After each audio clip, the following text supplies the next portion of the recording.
Have you ever been judged by someone who looked at you and misjudged you? Just because of your skin color, your appearance, or because they thought you didn't belong there?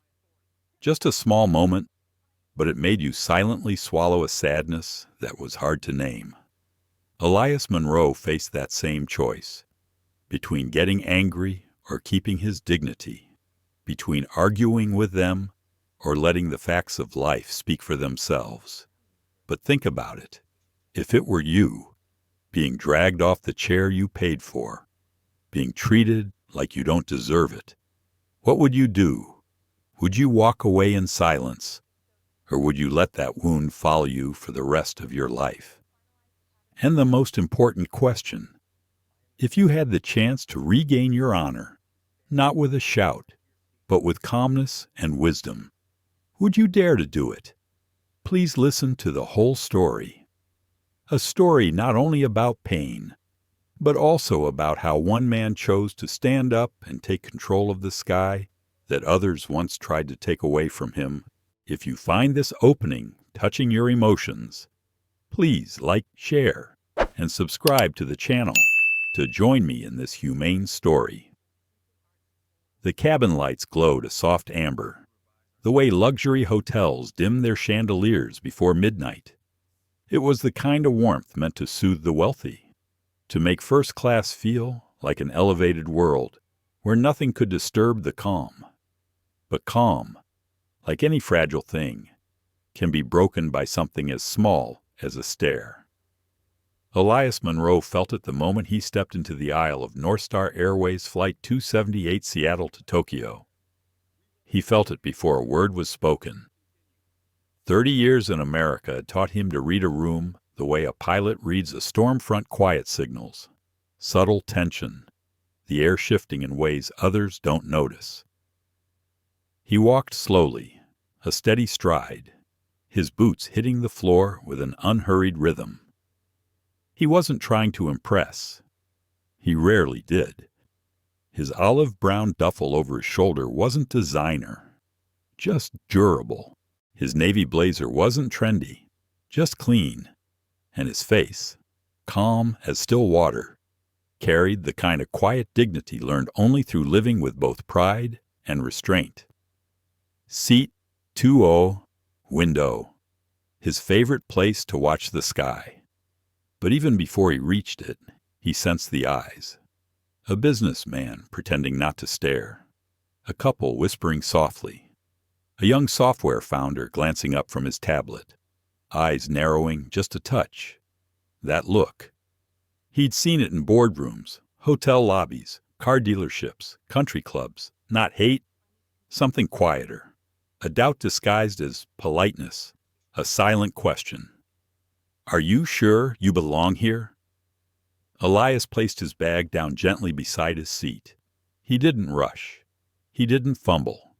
He moved with the composed precision of a man who'd spent years in the U.S. Army, then twice as long building a billion-dollar investment firm from absolutely nothing. But tonight, none of that mattered. Not here, not to them. He sat down slowly, letting the cool leather settle beneath his shoulders. He exhaled, a soft breath, hoping for a moment of peace before the long flight across the Pacific. The peace lasted 6 seconds. A pair of heels clicked down the aisle, sharp and quick, like someone marching with purpose. He didn't look up yet. He felt the presence, rigid posture, tight breath. Professional smile stretched a little too thin. The kind of smile that says the rules matter more than the people following them. "Good evening, sir," the woman said. Her voice was sweet in tone, but stiff in intention. Elias looked up. Cynthia Hale, chief purser, mid-40s, blonde hair pulled back tightly. Makeup precise, maybe a bit too deliberate. A uniform that fit her like armor. She wasn't the problem. It was the way she looked at him. The look told the truth before her words ever did. "May I see your boarding pass?" she asked. Elias blinked once. Slow, almost tired. This again. He kept his voice gentle. "Of course." He reached into his blazer pocket, pulled out the pass, and handed it to her.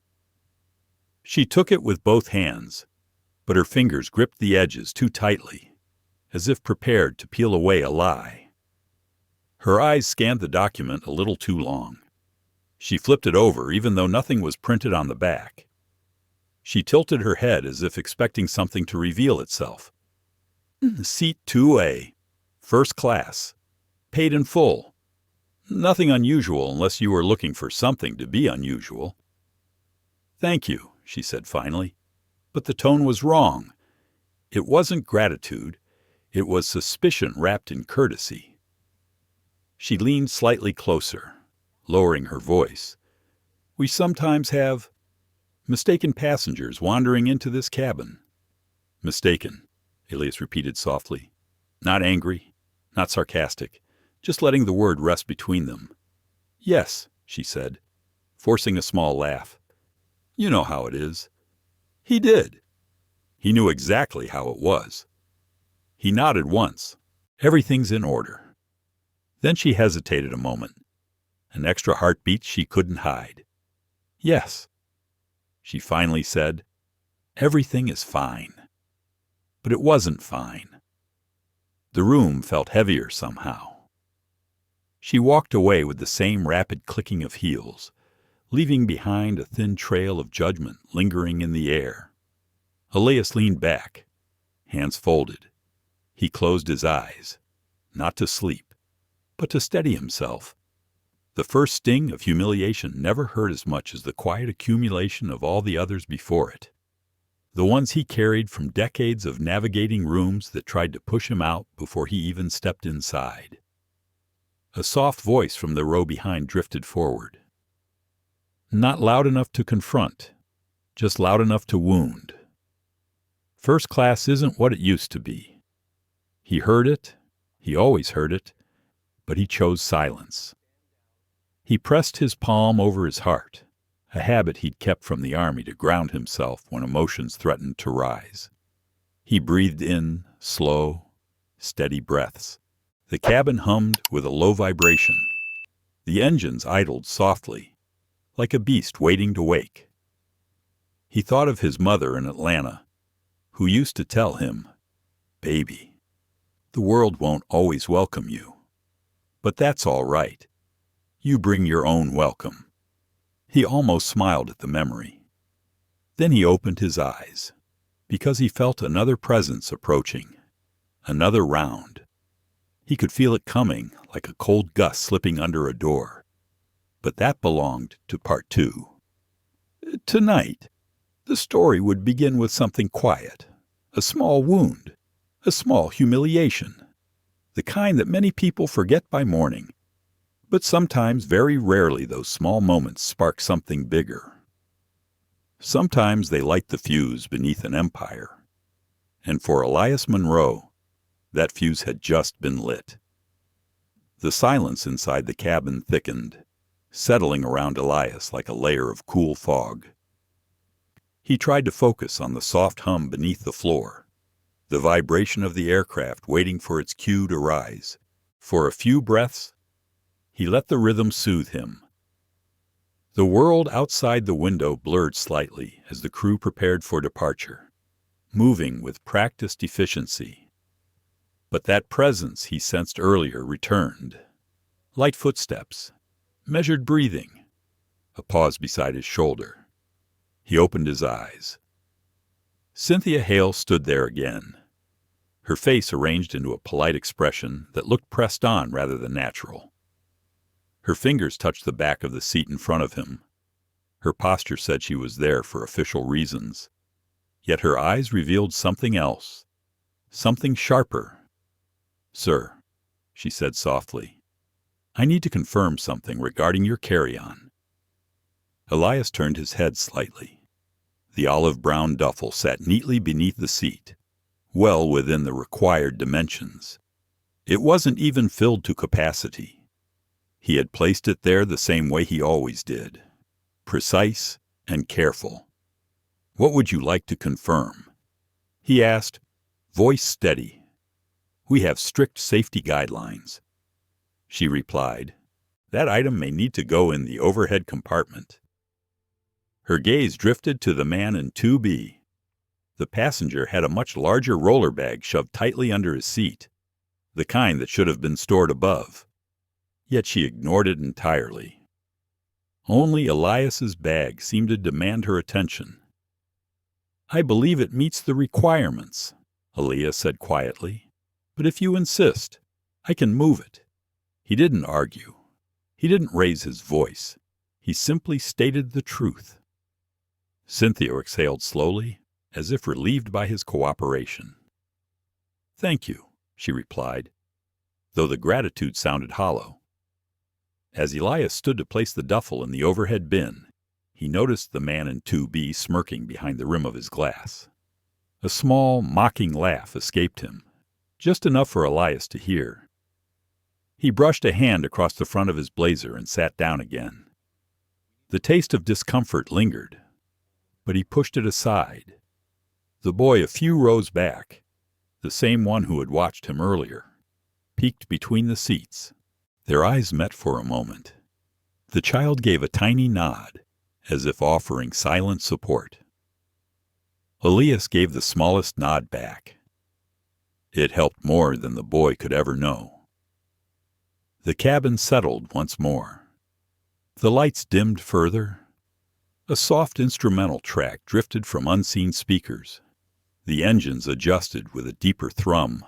For a heartbeat, Elias believed the ordeal might be finished. It wasn't. From the corner of his eye, he saw Cynthia approaching again, moving faster this time. Her jaw was set, her eyes hard. She stopped beside him and folded her arms, trying to mask a tension she couldn't quite hide. "Sir," she said, her voice sharper now, "you need to power off your phone completely. Airplane mode isn't sufficient. We are preparing for departure." Elias lifted the device, the screen clearly showing the airplane icon.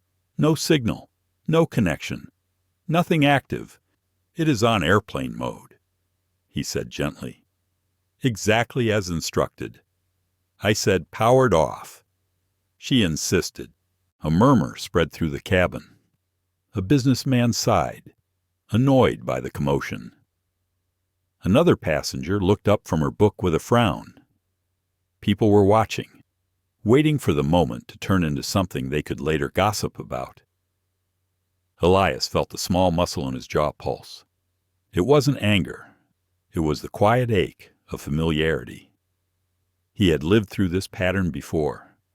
A request made, he complied. Another made, he complied again. And still, he was framed as the problem.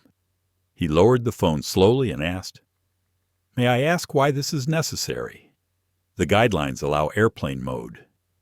Cynthia's brows tightened. A flush of irritation crossed her cheeks. "Your attitude is becoming disruptive. If you don't follow instructions, I'll have to notify the captain." The word disruptive landed heavily.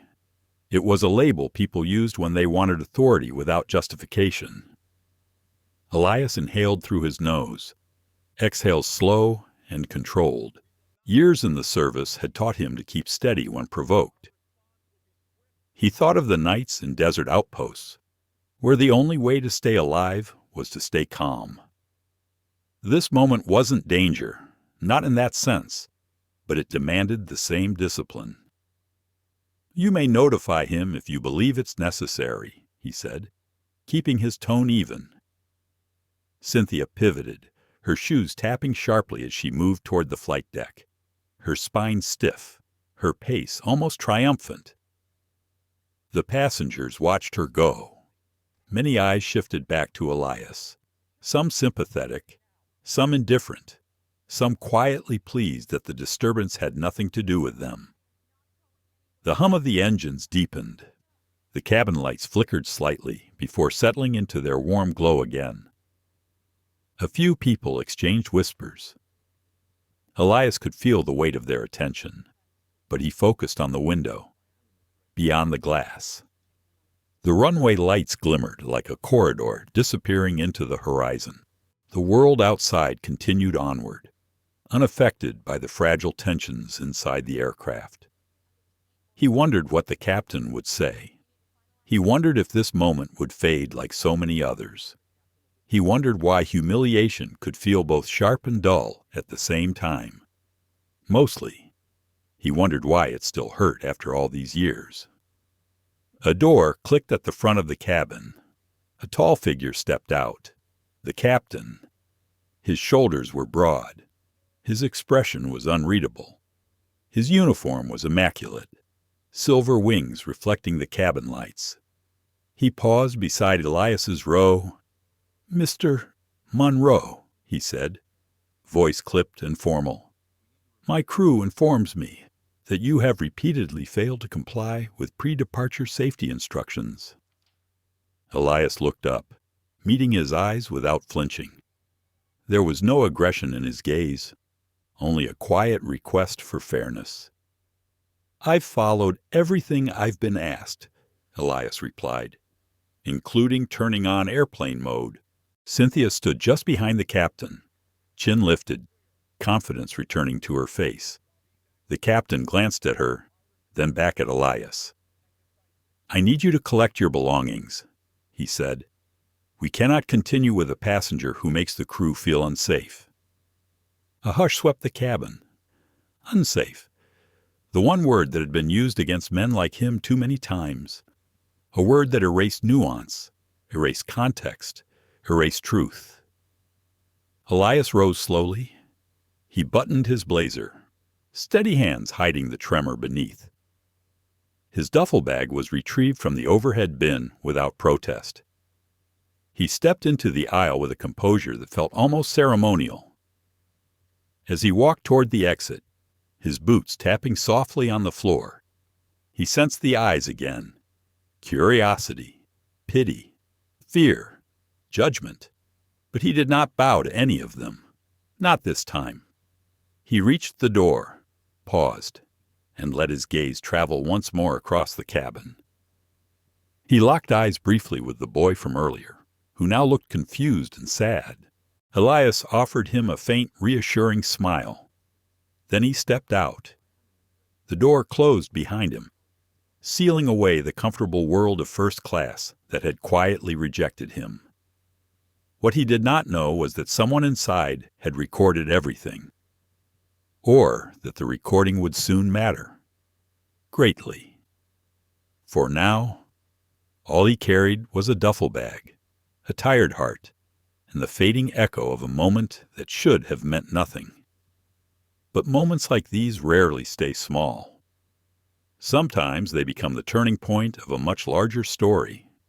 Sometimes they begin a quiet revolt. Sometimes they wake something powerful inside a man who has been underestimated too long. And tonight, something had awakened in Elias Monroe. He just didn't see it fully yet. It waited ahead, on the concourse, in the stillness that follows shame, waiting for him to decide what kind of man he would be after walking away from that cabin. The terminal was quieter than Elias expected. He stepped onto the concourse with the slow, measured breath of a man trying to find steady ground again. The air smelled faintly of coffee and disinfectant. Screens glowed along the walls, flashing the blue and white branding of North Star Airways. Passengers moved in loose clusters, rolling suitcases behind them, absorbed in their own worlds. But Elias stood still. He set his duffel down gently beside a row of connected seats and sat. His body relaxed into the cold metal frame, though his mind didn't relax with it. The silence around him felt different from the one inside the aircraft. This silence wasn't judgmental. It was the kind of quiet that comes after a long blow. The pause before a person chooses whether to swallow anger or transform it into something else. He rubbed his palms together once, letting the warmth return to his fingers. A voice echoed faintly from overhead, an announcement about another flight boarding. A woman laughed somewhere behind him. The world continued its rhythm, refusing to slow for his humiliation. He closed his eyes for a moment. He could still hear the captain's voice calling him unsafe. He could still feel Cynthia's stare pressing down on him.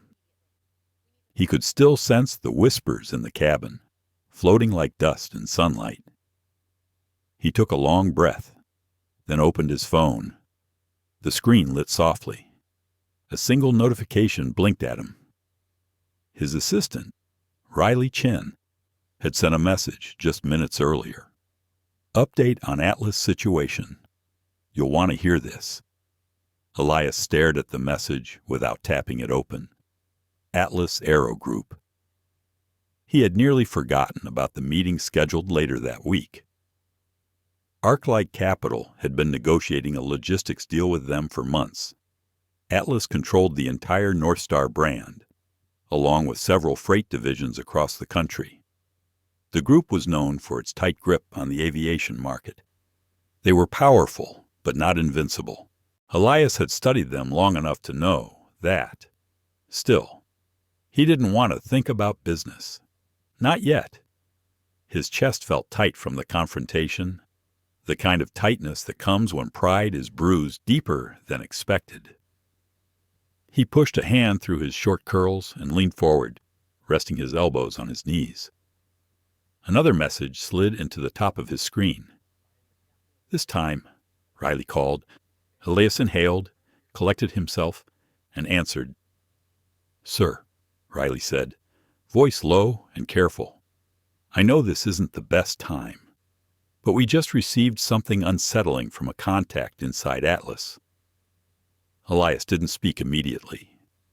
He listened to the subdued hum of voices in the concourse. When he finally spoke, his voice was slow and composed. "What is it, Riley?" "The deal is stalling again," Riley replied. "Their executive board says they're reassessing partnerships, but our contact says the delay isn't about logistics, it's internal chaos." Elias blinked once. "Internal?" "Yes," Riley whispered. "Maintenance oversights, safety concerns, a few senior managers pushing numbers around to hide something. It's messy, and North Star is at the center of it." Elias looked up.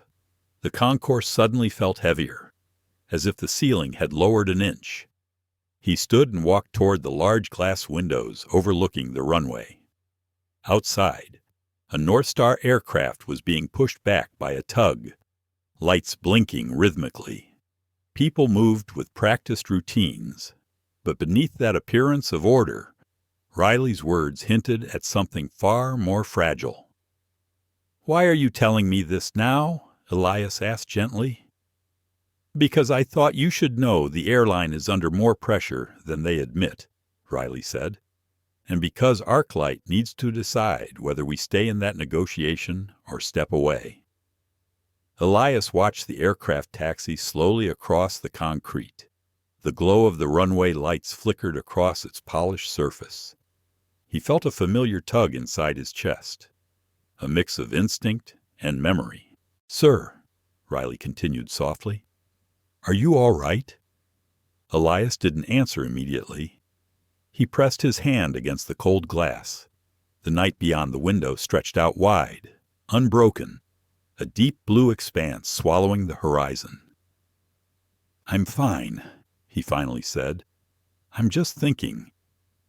"Do you want me to pick you up?" Riley asked. "No," Elias replied. "I need a moment alone." He ended the call and let the phone rest loosely in his palm. He remembered a conversation long ago, during his first year in the Army. His superior officer had sat across from him in a dim tent lit by a single lamp, explaining what it meant to be underestimated.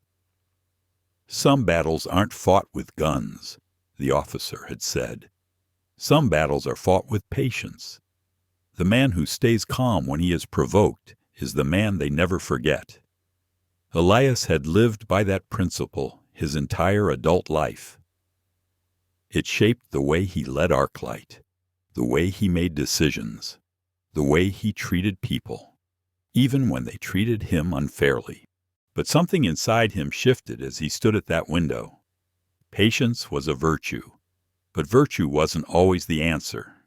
Sometimes dignity required action. Not rage, not spite, action. A small voice crept into his thoughts. He tried to ignore it, but it refused to fade. What if today wasn't just a personal insult?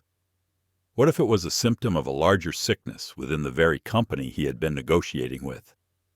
What if the treatment he received was a reflection of a deeply rooted problem at Atlas Aerogroup itself? He felt a slow burn rise within him. Not fury, purpose. He glanced at the empty seat he had left behind on the aircraft. In his mind, he replayed the smirk from the passenger in 2B, the dismissive look in Cynthia's eyes, the captain's cold decision. He had endured these moments throughout his life, from schoolyards to offices, always choosing restraint. But tonight felt different. Tonight carried weight. He whispered to himself, the words forming almost without thought. No lawsuit, no spectacle. His reflection in the glass stared back at him. A man who had risen from nothing. A man who carried discipline in his bones. A man the world still doubted, for reasons that had nothing to do with truth. What do you do when the system shows you exactly what it is? Elias took a breath, slow and deliberate, and reached for his phone again. He opened a new message thread with Riley. We need to shift our strategy. I'm not walking away from Atlas. I want to understand who really runs it. He hesitated before sending the final line. And I want to see how fragile their throne really is. His finger tapped the screen. Message sent.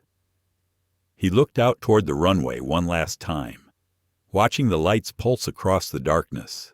Somewhere out there, an aircraft climbed into the sky, engines roaring, a reminder that the world rewards those who rise. Elias picked up his duffel, straightened his blazer, and walked with the quiet resolve of a man who had made a decision he could no longer turn away from. The rideshare vehicle moved steadily through the city, its headlights casting long streaks of white onto the wet pavement. Elias sat in the back seat, leaning slightly against the window, watching reflections ripple across the glass.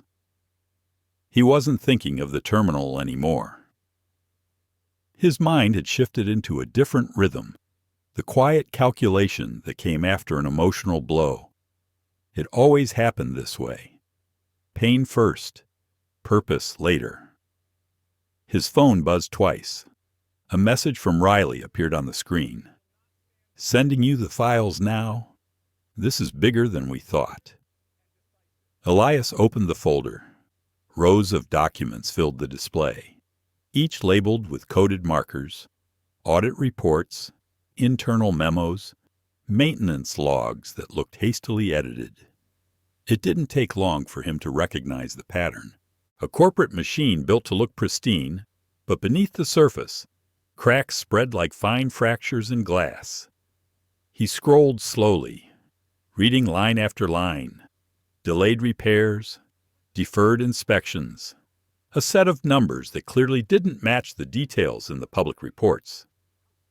For a moment, the cabin of the car faded away. He was transported into a memory. Years earlier, during his military service, he had inspected transport trucks for a supply convoy. Half of them were marked cleared, but he found loose bolts, worn tires, systems on the brink of failure. The commanding officer had brushed it off, saying the paperwork showed everything was fine. Elias remembered how his hands shook then, holding reports he knew were dangerous lies. He remembered the accident that happened the following week, a truck rolling over because no one wanted to admit the truth. He returned to the present with a tightening in his chest. Atlas Aerogroup wasn't just a corporation corner-cutting for profit. It was a company ignoring vulnerabilities that put lives at risk. And the airline that removed him from first class belonged to that same failing structure. The driver's voice drifted back to him gently. "Almost there." "Sir?" Elias nodded, though his mind was still far away. The car pulled into the circular entrance of a hotel overlooking a quiet waterfront. The lobby glowed warmly from the inside, a contrast to the cold air brushing against the glass doors. He thanked the driver, stepped out with his duffel, and walked into the building. Inside, he approached the reception desk with slow steps. The young attendant smiled politely, handed him a key card, and gave him brief directions. There was no suspicion in her expression, no tension in her voice, just simple kindness. The small courtesy eased something in him. Elias entered his room and placed his bag near the armchair. For a long moment, he simply stood there, taking in the soft hum of the heater, the faint sound of water lapping outside. He loosened his tie, draped it over the chair, and sat at the edge of the bed. He didn't turn on the television. He didn't press play on any music. He needed silence, silence to think, silence to choose. His phone buzzed again. This time, a call. Riley's name lit the screen. He answered quietly. "Go ahead." "I just finished speaking with our contact," Riley said. The tension in her voice was unmistakable. "There's more. Atlas executives have been rushing to close a funding gap in their aviation sector. Something about a pension program and profit projections that never should have been approved." Elias closed his eyes. A pension shortfall was no small issue. It reflected deep structural instability. It reflected pressure that executives preferred to hide. He inhaled slowly, letting the pieces click into place. Why wasn't any of this visible in their public disclosures, he asked. "That's the problem," Riley replied. "It should have been. They've been moving things around to cover the gap. It's not illegal as far as we know, but it's certainly unethical." Elias lay back on the bed, one arm resting over his forehead. The ceiling was smooth and pale, with a single soft shadow cast by the lamp beside the mirror. "Sir," Riley continued, voice low, "you're not thinking of walking away anymore, are you?" His answer came softly, but firm. "No, I'm thinking of something else entirely." He sat up, elbows on knees, hands clasped. "In the Army," Elias said quietly, "we were taught that when you see a structural weakness, you don't ignore it, you address it, not because it's convenient, but because ignoring it costs lives." Riley stayed silent, listening. "What I experienced on that aircraft wasn't an isolated moment." He continued, "It's part of a culture that starts at the top. What Cynthia did wasn't personal. It was systemic." "So what do we do?" she asked. Elias looked out through the sliding glass doors at the water. Ripples broke the surface gently, reflecting lights from the marina. "You assemble the team," he said. "All senior analysts. I want everything Atlas has touched over the past 5 years. Every asset, every subsidiary, every stakeholder. And I want it organized clearly." Riley took a breath, understood.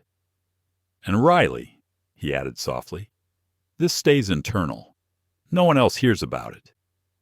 His voice carried no anger, only clarity.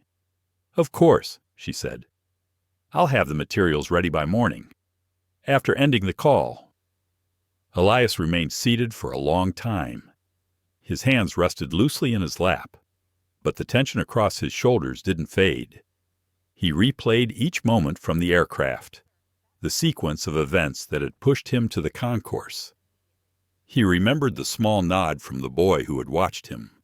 He remembered the captain's expression, unmoved and resolute in the wrong direction. He remembered the quiet smirk from the man in 2B. But most of all, he remembered the way Cynthia insisted she was enforcing rules while ignoring reason. He stood and walked to the window again, palms pressed lightly against the cool surface. The reflections of city lights shimmered along the water. A few boats swayed gently in their berths.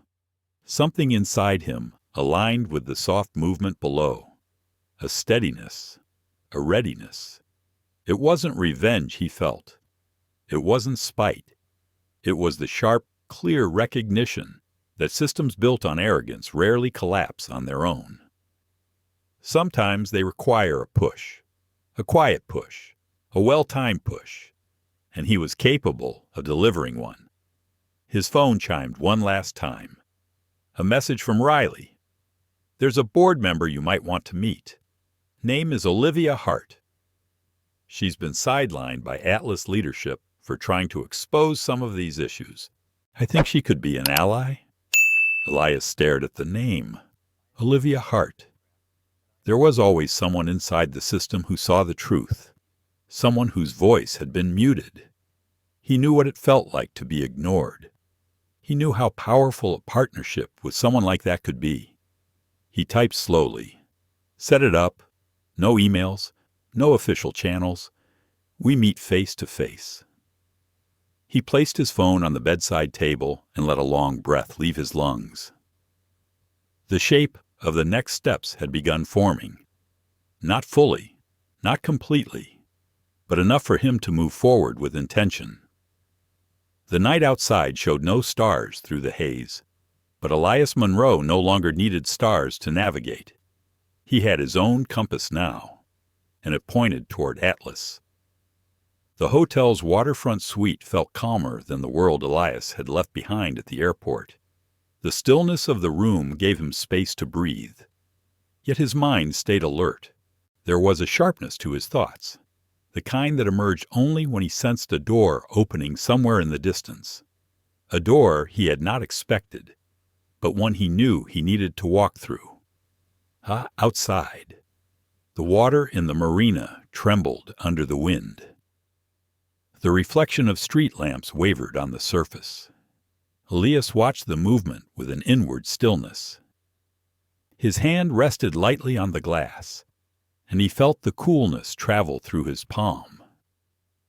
Something in that quiet moment felt like the pause before a decisive step. A soft knock came from the door. He turned, shoulders straightening instinctively. It was too early for housekeeping, too late for room service. Another knock, 3 gentle taps, impatient enough to signal urgency, polite enough to show respect. Elias opened the door. Riley stood there, coat draped over her arm, hair slightly wind-tousled, an expression that blended determination and caution. She looked younger than usual, perhaps from the long hours, perhaps from worry. "You came in person," Elias said softly, stepping aside. "I thought some things shouldn't be said over a phone," she replied. She entered the room and placed a folder on the small table beside the window. Her movements were measured, almost ceremonial. Elias sensed this wasn't a routine update. It was something heavier. "You said you found something important," he said. Riley took a steadying breath. "I found her." Her voice carried a quiet conviction. Elias waited. "Olivia Hart," Riley continued. "The board member I mentioned. She's been silenced repeatedly inside Atlas. Every time she tried to raise an issue, they reassigned her duties or excluded her from key meetings. She's reached a breaking point." Elias leaned forward slightly. Breaking point. How Riley hesitated. "She reached out through a mutual contact. She heard what happened on your flight and said she would speak with you privately. No intermediaries, no assistants. She wants it off the record." Elias felt the faint stir of something inside him, a sensation that blended curiosity with anticipation. When he asked, "She's waiting in the private lounge downstairs," Riley answered. Not the main lobby. The small one behind the conference corridor. She chose the location. Said it was safer. Elias nodded once. He rose from the chair, grabbed his blazer from the backrest, and moved toward the door. Riley, he said quietly, turning to her, you've done well. Her shoulders relaxed slightly. Do you want me to go with you? No, he replied. She needs to speak freely. I'll handle it. Elias stepped into the corridor, his footsteps soft against the carpet. The hallway lights shimmered faintly, giving the entire floor a muted glow. As he descended via the private elevator, the quiet hum surrounded him. It gave him time to center himself, the way he always did before an important meeting. The lounge was tucked behind a frosted glass partition. It held only a few armchairs, a small bar, and shelves lined with old aviation books. A warm lamp glowed near the corner, illuminating a solitary figure seated beside it, Olivia Hart. She stood as Elias entered. She was in her mid-40s, with dark brown hair pulled back loosely, glasses resting low on her nose, and a sharp, observant expression that suggested she saw more than she allowed others to realize. Her tailored suit was simple but elegant. Nothing extravagant, nothing meant to impress, only functional. Mr. Monroe, she said. Her voice carried the tone of someone who had been silenced too many times, firm yet bruised. Ms. Hart. Elias replied gently. Thank you for meeting me. They shook hands. Her grip was steady but cool, like someone cautious with everyone but determined in her own way. She motioned for him to sit. He did. She sat across from him, clasping her hands in her lap. You must be wondering why I wanted this meeting, she began. I'm listening, Elias said. She studied his face for a moment. Her eyes softened slightly. I saw the recording. Elias didn't move. Recording a passenger on the flight captured the entire situation. Olivia explained. The video has been circulating among a small group inside Atlas headquarters. Quietly. Not public yet. Elias exhaled once, not out of anger, out of recognition. The truth had a way of finding its path, even when people tried to bury it. Olivia reached into her bag and pulled out a tablet. She tapped the screen and slid it toward him. This isn't why I asked to meet, she said, but it's the reason I believe you'll understand what I'm about to share. Elias pressed play. The footage wasn't dramatic. It wasn't loud. It was simple, clear. Cynthia's tone, the disdain hidden beneath professionalism, the passenger's smirk, the captain's unwavering stance, Elias's calm composure, his quiet dignity in the face of something far too familiar. The room seemed to absorb the silence as the video played. Olivia watched his face, not the screen. When it ended, she spoke. That, she said softly, is exactly what I've been fighting inside Atlas. Not that moment itself, but the culture that created it. Elias looked up, meeting her eyes. Tell me. Her voice lowered. Atlas is still run by a circle of executives who built their careers decades ago. Men who believe the company belongs to them alone. Men who value tradition over accountability. Men who expect everyone to fall in line. Elias recognized the pattern instantly. He had seen it in other corporations, in institutions, in the military. And you tried to expose it? He said. I tried. She replied. They shut every door, but I kept gathering proof. Every ignored safety report, every manipulated number, every incident swept aside. I was waiting for the right moment to act. When I heard what happened to you, I knew you might be the person who could help me push the first domino. Elias felt a faint tightening in his chest. Not fear, not hesitation, recognition. "What exactly do you want from me?" he asked quietly. Olivia leaned forward, elbows resting gently on her knees. "Take the company," she said, barely above a whisper. "Expose the rot. Fix what they refuse to fix. I don't care if I lose my position. I care about the truth." Elias studied her face. She wasn't lying. She wasn't trying to manipulate him. She was offering something rare an insider ready to risk everything. He spoke after a long pause. "If I do this, it won't be simple or quiet. I don't expect simple," she replied. "Just fair." Another silence settled, but this one felt different from all the others that day. It felt like the moment before two hands clasp in agreement. Elias rose slowly. Olivia stood with him. "I'll need everything you have," he said. "Every document, every email, every discrepancy." "I'll bring it tomorrow," she replied. He nodded once. "We're not rushing. This will take precision." Olivia held his gaze. "I've waited years for someone willing to apply that precision." Elias extended his hand again. "Then we begin."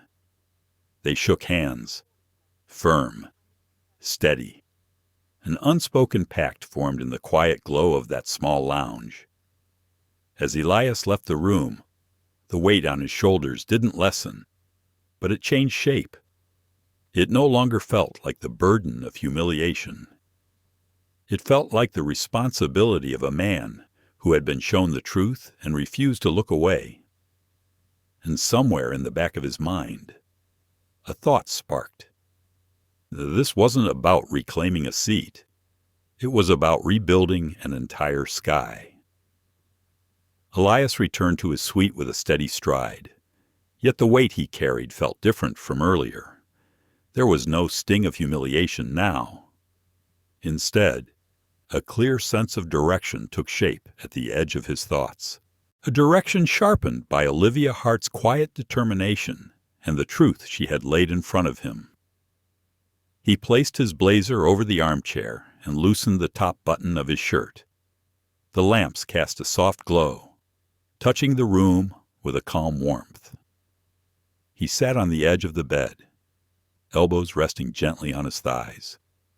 The notebook he always carried lay on the nightstand. He reached for it, flipping to a blank page. He wrote one sentence at the top. Atlas Aerogroup. Structural breach. He stared at the words for a moment, not to admire them, but to accept the reality they represented. He underlined them once, not twice. Once was enough. A soft vibration from his phone interrupted the silence. Riley's name appeared again. "I'm still awake if you need anything." "Sir?" Elias smiled faintly. She worked harder than anyone else on his team, yet she never pushed beyond what he allowed. He typed a short reply. "Rest for now. Tomorrow begins a new phase." He set the phone aside. The heater hummed faintly in the background. Outside the window, the marina lights quivered on the surface of the water. His mind wandered to the passengers who watched him leave the aircraft, to the boy who had offered that tiny nod of compassion. A silent reminder that small gestures could steady a person's resolve far more than grand speeches. He lay back briefly, one arm resting over his forehead. For several breaths, he let his thoughts drift. But his mind refused to paint pictures of anger or revenge. Instead, it showed him the faces of people who would be affected if Atlas continued down its current path. The mechanics who needed safe equipment, the crew members who deserved honest leadership, the passengers who trusted an airline to bring them home, and employees like Olivia who wanted the truth to matter again. He sat up slowly, feeling the decision settle fully inside him. This wasn't about what happened on a single flight. It wasn't about Cynthia Hale, or the captain, or the man in 2B. It was about a system that enabled those behaviors. A system that now stood directly in front of him, fragile in ways its leaders didn't understand. Elias stood and walked to the window. His reflection stared back at him from the glass. Calm, still, focused. He whispered a quiet promise. "We'll do this carefully." He turned away from the glass and began pacing slowly across the room. Each step brought another connection, another idea falling into place. The movements were not rushed. They followed the gentle rhythm of a man who understood the gravity of the path he was choosing. His thoughts moved naturally to strategy. He needed data. He needed allies. He needed silence from his team until the foundation was solid. And he needed to understand exactly how deep Atlas's weaknesses ran. He stopped at the table where Olivia had shown him the video. The tablet was no longer there, but he could still picture the moment captured in that footage. He had been calm. He had been cooperative. He had been the opposite of what they claimed. The truth wasn't loud. It never needed to be. He sat in the armchair and closed his eyes. Inside him, two forces met. The disciplined soldier he once was, and the strategic investor he had become. They understood each other now more than ever. A soft knock at the door made him open his eyes. Elias approached carefully and looked through the peephole. A hotel staff member stood outside, holding a sealed envelope and a respectful smile. "Mr. Monroe," the staff member asked when he opened the door. "This was left for you at the front desk." Elias accepted the envelope and thanked him. He returned to the armchair and examined the seal.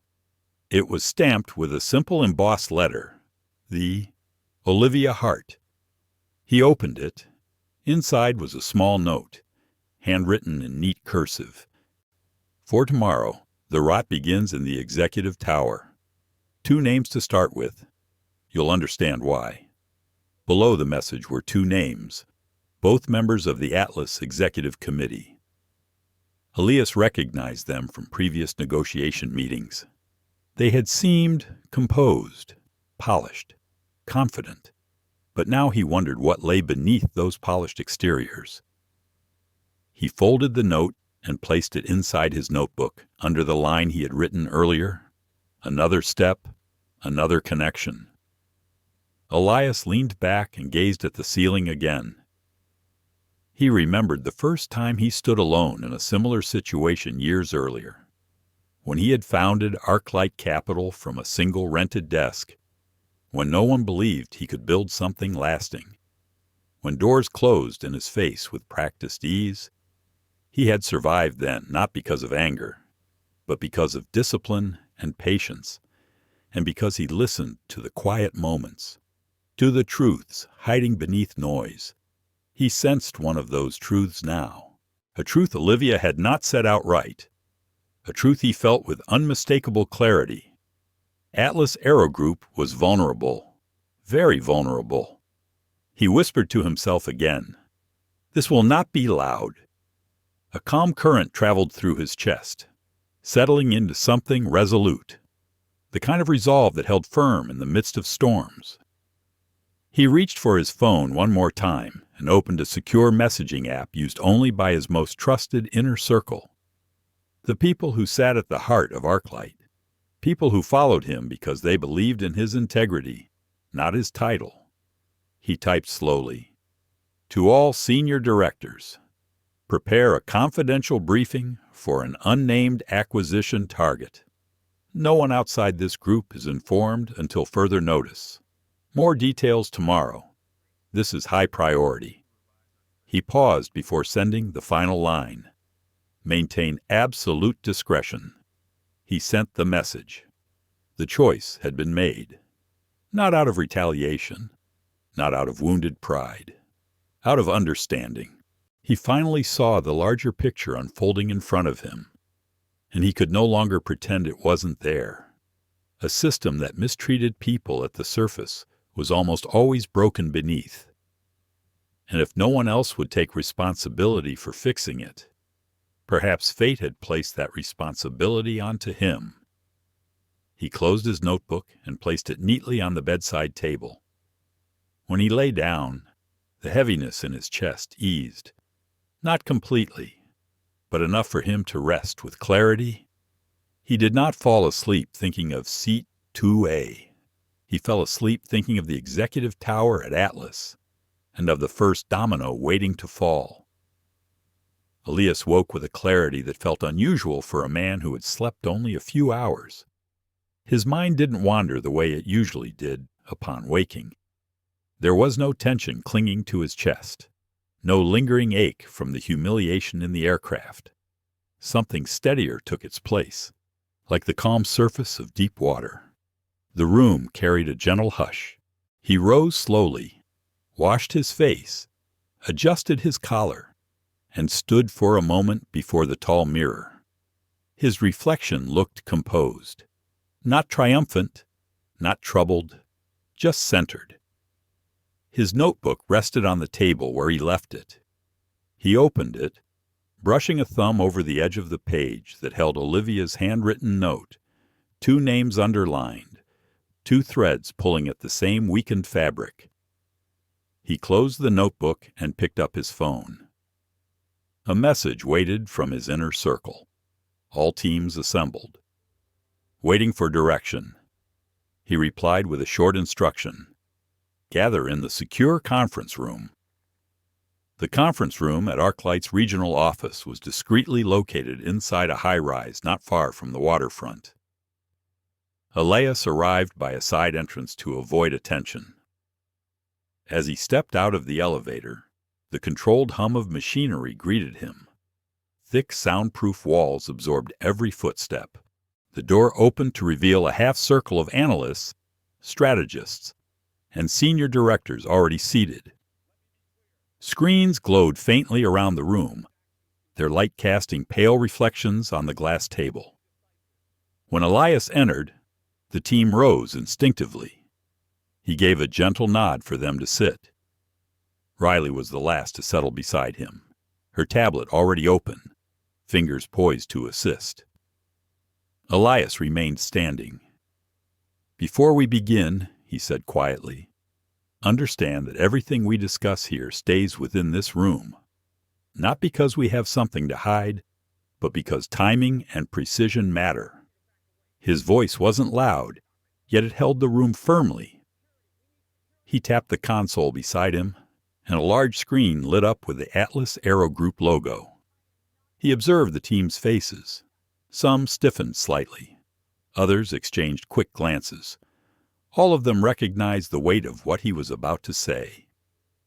Atlas, Elias continued, is not the company it appears to be.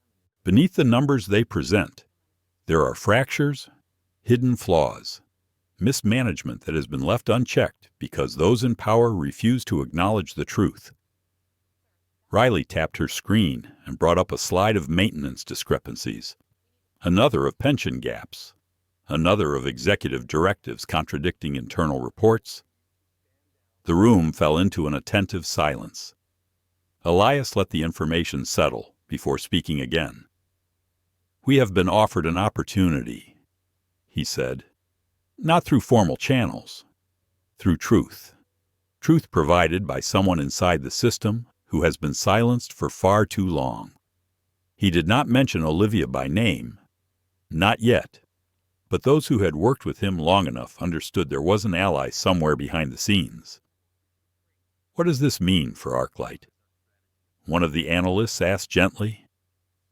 It means, Elias replied, that Atlas is vulnerable, not just financially, structurally, and a company in that condition can either collapse or be rebuilt.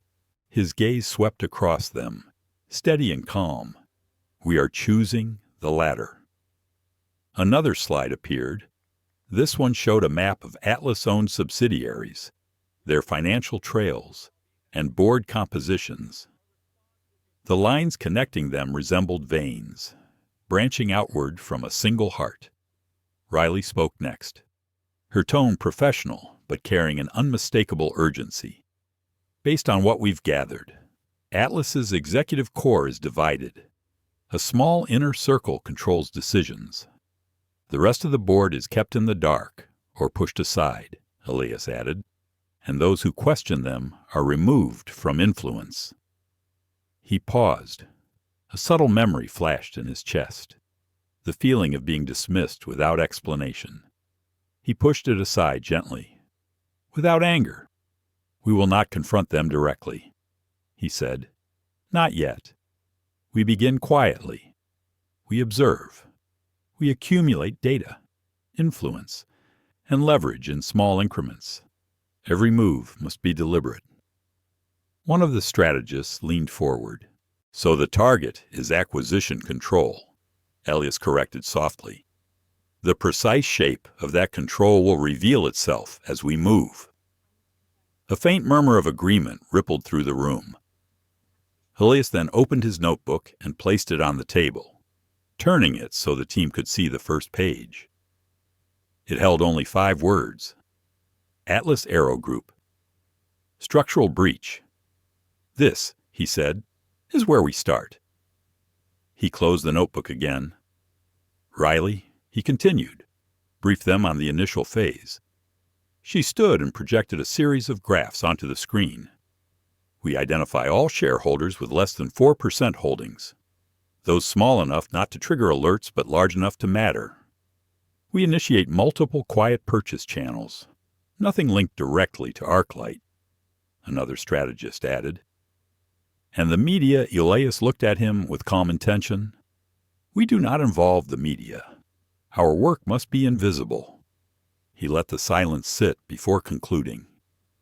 Atlas believes no one sees their weaknesses. We will not announce that we do. We will simply act. The team nodded, absorbing his words. Elias sat finally, allowing himself a long exhale. His fingers drummed lightly once on the table, the only sign of the energy humming beneath his calm exterior. It was time. The team dispersed after the briefing, each person carrying a new purpose. Riley remained behind, gathering her notes. She studied him for a moment, reading the quiet lines in his expression. "You seem resolved," she said softly. "Resolution," Elias replied, "comes when direction is clear." She hesitated. "Do you ever worry this will be too much for one person to carry?" Elias lifted his eyes to her. "I'm not carrying it alone." Riley lowered her gaze, comforted. He rose, took his blazer, and walked toward the door with an unhurried stride. His steps echoed down the long hallway, each one firm and steady. Outside, the air felt cool against his skin. He paused near the glass entrance and looked up at the sky. Thin clouds drifted across the expanse. Lights from nearby buildings reflected softly in the windows behind him. He wondered briefly if Cynthia Hale had already returned home from her shift, unaware of the chain of consequences set in motion. He wondered if the captain had dismissed the incident without a second thought. He wondered whether the man in 2B would ever realize his smirk had been a spark. But these thoughts did not linger long. He was no longer standing in the shadow of that moment. He was walking toward something larger. As he made his way back toward the hotel, a steady certainty accompanied him, the kind that rises when a man steps into the purpose he had been avoiding for too long. He didn't feel anger. He didn't want revenge. He only wanted justice shaped through action. And that action had begun. The morning light filtered through the tall windows of ArcLight's conference suite, softening the edges of the steel and glass interior. The city outside moved with its usual rhythm, unaware of the precision unfolding in a single quiet room. Elias stood beside the screen displaying Atlas Aerogroup's web of ownership. His posture was straight, his attention sharp. Riley entered with a slim folder pressed against her chest. She crossed the room with a calm, purposeful stride, setting the folder on the table before him. "That's the latest data from our review," she said gently. "There's something you should see." Elias nodded and opened the folder. Inside were charts tracing Atlas's pension liabilities, color-coded by fiscal quarter. At first glance, they looked like any corporate financial document, but when viewed as a whole, an unsettling pattern emerged. The shortfall deepened in irregular dips, not aligned with market shifts. Numbers had been moved, not drastically enough to trigger an audit, but subtly enough to mislead the public. The pattern reminded Elias of fractured ice beneath a smooth surface, deceptively stable, but ready to collapse under weight. Riley watched his expression. "It wasn't one mistake," she said softly. "It was a long series of them." Elias traced one finger along the red downward line, and they expected no one to look this closely. "They're relying on reputation," Riley said. "People trust the Atlas name." "That trust," Elias replied quietly, "is exactly what they've gambled with." He closed the folder and took a slow breath, letting the air settle in his chest. Something unspoken had been forming in him since his talk with Olivia, a sense that truth, if released carefully, could shift the ground beneath a corporation more effectively than confrontation. "Has any of this reached outside sources?" he asked. Riley hesitated. "Only whispers among analysts. No one has made a move." He leaned back slightly. "Analysts don't investigate whispers. Journalists do." She studied him for a moment. "Are you suggesting we speak to the press?" "Not directly," Elias answered. "That would look like an attack. And I'm not attacking. I'm simply acknowledging truth." Riley understood immediately. Her eyes softened with a mix of respect and concern. A single well-placed conversation could change the trajectory. "Yes," he said. "If the right journalist hears what Olivia showed us, the truth will grow legs of its own." Riley tapped her tablet. "I know one name. Lydia Mercer, senior financial correspondent. She's known for exposing corporate negligence.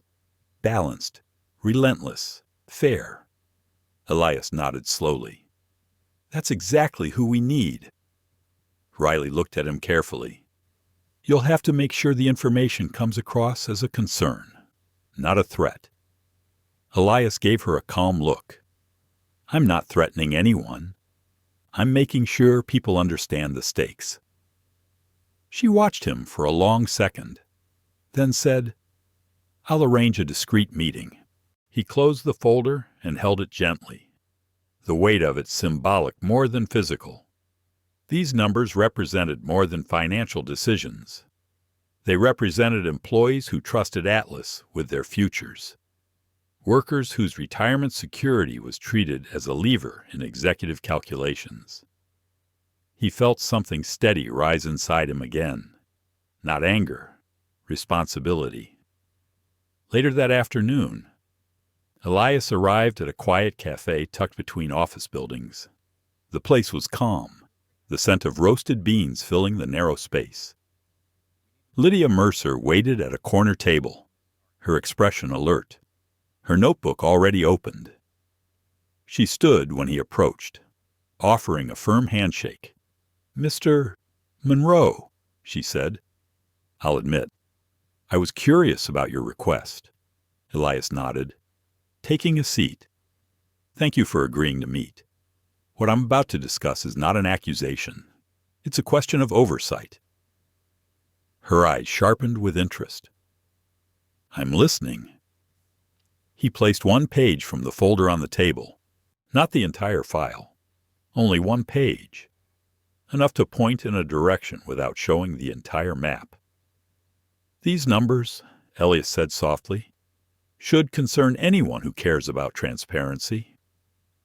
Lydia studied the document carefully, her brow furrowed. She flipped the paper twice, then looked up at him. "This is a pension valuation chart," she said. "These numbers don't match what Atlas reported publicly." "They don't," Ellis replied, "and I have reason to believe the inconsistencies run deeper." She leaned forward. "Are you willing to comment on the source?" "No," he said. "Not yet, but you can find the truth yourself. You're good at that." Her eyes held his for a moment. She was testing him, weighing sincerity. "Why bring this to me?" she asked. Elias clasped his hands lightly. "Because corporations often move slowly. Accountability doesn't. I believe the public deserves clarity, and I believe you know how to uncover it without bias." Lydia closed her notebook slowly. "I'll start digging tonight." Elias nodded once, calm and deliberate. "I trust you will." They shook hands again, and she left the cafe with the measured stride of someone who had found a lead worth chasing. Elias remained seated for a moment, letting the quiet of the space wrap around him. The decision he had made wasn't aggressive. It wasn't vengeful. It was the first pressure point on a cracked structure. Pressure applied through truth, not force. He finished his drink, stood, and stepped outside. The wind carried the faint stir of leaves drifting across the pavement. He tucked his hands into his coat pockets and walked steadily back toward the hotel. As he passed a newsstand, he glanced at the headlines from other outlets, everyday stories, market forecasts, political shiftings, none of them yet aware of the storm quietly gathering over Atlas Aerogroup. Inside the lobby, he greeted the concierge with a gentle nod. The elevator carried him upward with a soft mechanical hum. When he reached his suite, he set the folder back on the table beside his notebook and stood silently for a few breaths. He didn't wonder whether Lydia would pursue the lead. He knew she would. He didn't wonder whether Olivia had kept gathering evidence. That was her nature. He didn't worry about Atlas's reaction. They would assume whispers had come from a rival firm. He did, however, feel the faint stir of something changing beneath the surface, the sensation of a domino tipping sideways, not yet falling, but beginning to lean. He walked to the window and looked out across the city. Lights shimmered against the slow-moving water. Somewhere below him, hundreds of people moved through their own concerns, unaware that a corporation sat on the edge of a truth it had tried to hide. Elias whispered to the glass, his breath forming a faint reflection. "Let's see who listens." The sky above the city held a muted gray tone, the kind that softened edges and made everything feel suspended. Elias sat by the window of his suite, hands loosely folded, watching small ripples move across the surface of the water near the marina. He sensed the shift long before his phone vibrated. The air carried a quiet tension, like an orchestra drawing breath before its first note. The vibration came again, then a third time. He reached for the phone. 3 messages from Riley appeared in quick succession. "We have movement. Atlas internal channels are active. Something is circulating among mid-level staff." Elias rose from his chair, the calm in his chest mixing with a growing attentiveness. He called Riley immediately. She answered almost at once. "It started about an hour ago," she said. "Someone posted a question on a private message board used inside Atlas. It referenced the pension numbers." He listened closely. "Directly, no," she said, "but close." The question asked why the pension estimates differed from a third party's actuarial model. And then someone else replied with a screenshot that shouldn't have been shared. A screenshot of what the internal memo Olivia mentioned. Elias walked slowly to the table and rested one hand on its polished edge. The one showing edited numbers. "Yes," Riley replied quietly. "It's moving fast. Employees are asking questions. People who never question anything. A soft exhale escaped him. Not satisfaction. Recognition. What about leadership, he asked. That's the part you should hear, she said, lowering her voice. 2 executives have called an emergency meeting. They're trying to figure out who leaked the memo and how far it spread. And they don't know the origin, he asked. No. And they're panicking because they can't locate the point where the first link broke. Elias let the silence between them settle for a moment. He knew exactly what this meant. A system, once cracked, rarely contained the damage. It spread in unpredictable ways, through people who had their own doubts, their own frustrations, their own reasons to ask questions they had swallowed for too long. How are the markets reacting? He asked. No major movement yet, Riley answered, but analysts are watching. Someone noticed the sudden spike in private internal traffic at Atlas. He nodded slowly. Pressure is building. Riley hesitated. Sir, you aren't celebrating this, are you? He answered softly. No, this isn't celebration. This is awareness. His calm steadiness reassured her. Do you want me to come to the hotel, she asked. Not yet, he replied. There is something I need to understand first. After ending the call, Elias stood motionless for a long moment. The city below looked unchanged, yet he sensed a subtle shift beneath its surface. People inside Atlas headquarters were likely walking briskly through their hallways now, whispering in corners, comparing versions of documents they never questioned before. Truth, even when whispered, traveled faster than fear. A quiet knock broke his thoughts. He opened the door to find a hotel attendant holding a small sealed envelope. For you, Mr. Monroe, the attendant said. The envelope carried no name, only a subtle embossed symbol, a small circle intersected by a diagonal line. Elias recognized it immediately. Olivia had used the same symbol in her first message. He thanked the attendant and closed the door. Inside the envelope was a brief note. The board is awake. 2 members want answers. Call me when you're ready. Oh. Elias folded the note, feeling the truth of her message seep into him like warm light. For years, she had been pushing against a wall that refused to move. Now, that wall had begun to tilt. He walked to the small table, sat, and placed the note beside his notebook. He opened the notebook again, letting his eyes rest on the sentence he had written earlier. Atlas Aerogroup, structural breach. He added a second line beneath it. The breach is widening. His phone rang, a number he didn't recognize. He answered carefully. Mr. Monroe. A woman's voice asked, Yes, this is Lydia Mercer. Elias straightened slightly. You found something. I found many things, she said. Most troubling is the pattern in maintenance prioritization. I cross-checked Atlas aircraft IDs with federal databases. They delayed major inspections several times without clear justification. And you verified the sources, he asked. 3 separate confirmations, Lydia replied. I won't publish anything yet, but what I've found suggests a systemic failure.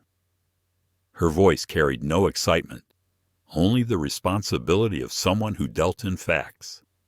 Be cautious, Elias said quietly. This is larger than a single article.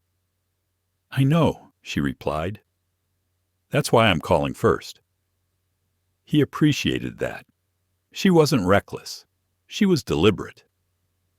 Let the story build itself, he said. Truth grows stronger when it comes from multiple directions. There was a pause before she answered. You speak like someone who's seen this before. I have, he replied simply. When he ended the call, Elias leaned back in his chair. The room held a soft stillness, as though absorbing the energy gathering outside. A faint ache surfaced behind his ribs. a memory, not of the flight itself, but of all the times he had held his dignity through moments that chipped at him quietly. He let the ache sit for a moment, then released it with a slow breath. His phone vibrated again. This time, a message from Olivia. They're finally listening. Some of them. I'll explain when we meet. Ellis stood, walked to the window, and let his reflection blend with the shifting water below. The system he had encountered on that aircraft wasn't isolated. It was part of a much larger structure, a structure now beginning to feel its own instability. He rested one palm gently against the glass. "This isn't the storm," he murmured. "This is the wind before it." He turned away and collected his blazer from the chair. His steps were unhurried, but every movement carried purpose. The meeting with Olivia would not simply clarify what came next. It would define the direction of the entire path ahead. He glanced back at the notebook one last time before leaving the suite. The breach is widening. He closed the door behind him. The quiet corridor outside the private lounge felt strangely insulated, as if the air itself wanted to muffle each sound. Elias moved with thoughtful steps, sensing the weight of what waited behind the polished doors. When he entered, Olivia was already there. She sat near a round table, a closed laptop beside her and a folder resting on her lap. Her posture was firm, but her eyes carried a tension that had not been there before. She rose when she saw him, not hurriedly, but with the steady intention of someone who had made a difficult decision long before this moment. "Thank you for coming," she said. Her voice low but controlled. He nodded. Riley said things were shifting. Olivia hesitated for a moment, then exhaled. "Shifting is an understatement. It's unraveling." She gestured for him to sit. When he took the chair across from her, she clasped her hands together. "There is something I have not told you, not because I wanted to hide it, but because I needed to be absolutely certain before speaking." She opened the folder. Papers, charts, and a few printed emails were stacked inside. Elias watched her carefully. Her movements were precise, almost ceremonial. She set the first page between them. "This is the original pension projection, the one I presented to the board 2 years ago." He scanned the numbers. Everything aligned cleanly, supported by data, transparent. Olivia placed a second sheet beside it, and this is the version that was quietly approved. The discrepancy was undeniable. The adjustments were subtle enough to appear technical, yet consequential enough to shift millions without notice. Elias leaned back slightly. "You mentioned edits before, but this isn't editing. This is structural manipulation." She gave a hollow smile. "You see why I hesitated? What happened after you submitted the original projection?" he asked. Olivia tapped the upper margin of the altered document. "A senior board member told me the numbers were too conservative. He said the company needed confidence, not caution." A week later, the revised version appeared in the system, attached to my name. "They overrode your signature," Elias said quietly. "They used my signature," she replied, "a digital copy, then told me not to make noise if I valued my future here." A gentle stillness settled between them. Olivia's face remained controlled, but her breath carried the weight of those years. Elias felt a familiar ache surface in his chest, the quiet recognition of someone who had survived their own muted storms. "Why now?" he asked. "Why show me this today?" Her gaze softened. "Because the leak inside the company is creating cracks. People are asking questions, and if this explodes without context, I will be held responsible. I need the truth to be clear before that happens." Elias met her eyes. "You're not alone in this." Olivia looked down for a moment, as if absorbing the reassurance. She then pointed to an email at the bottom of the stack. "There's more." He read the subject line, "Maintenance Rotation Realignment." Inside, a chain of messages detailed decisions that favored profit over safety. Certain aircraft were repeatedly postponed for deep inspection cycles, each delay justified through softened wording: efficiency review, temporary adjustment, resource optimization. These choices weren't technical, Olivia said quietly. They were financial, and the people making them were rewarded. "Do you know how long this has been happening?" he asked. "A few years at least." But the pattern intensified when Atlas started losing revenue.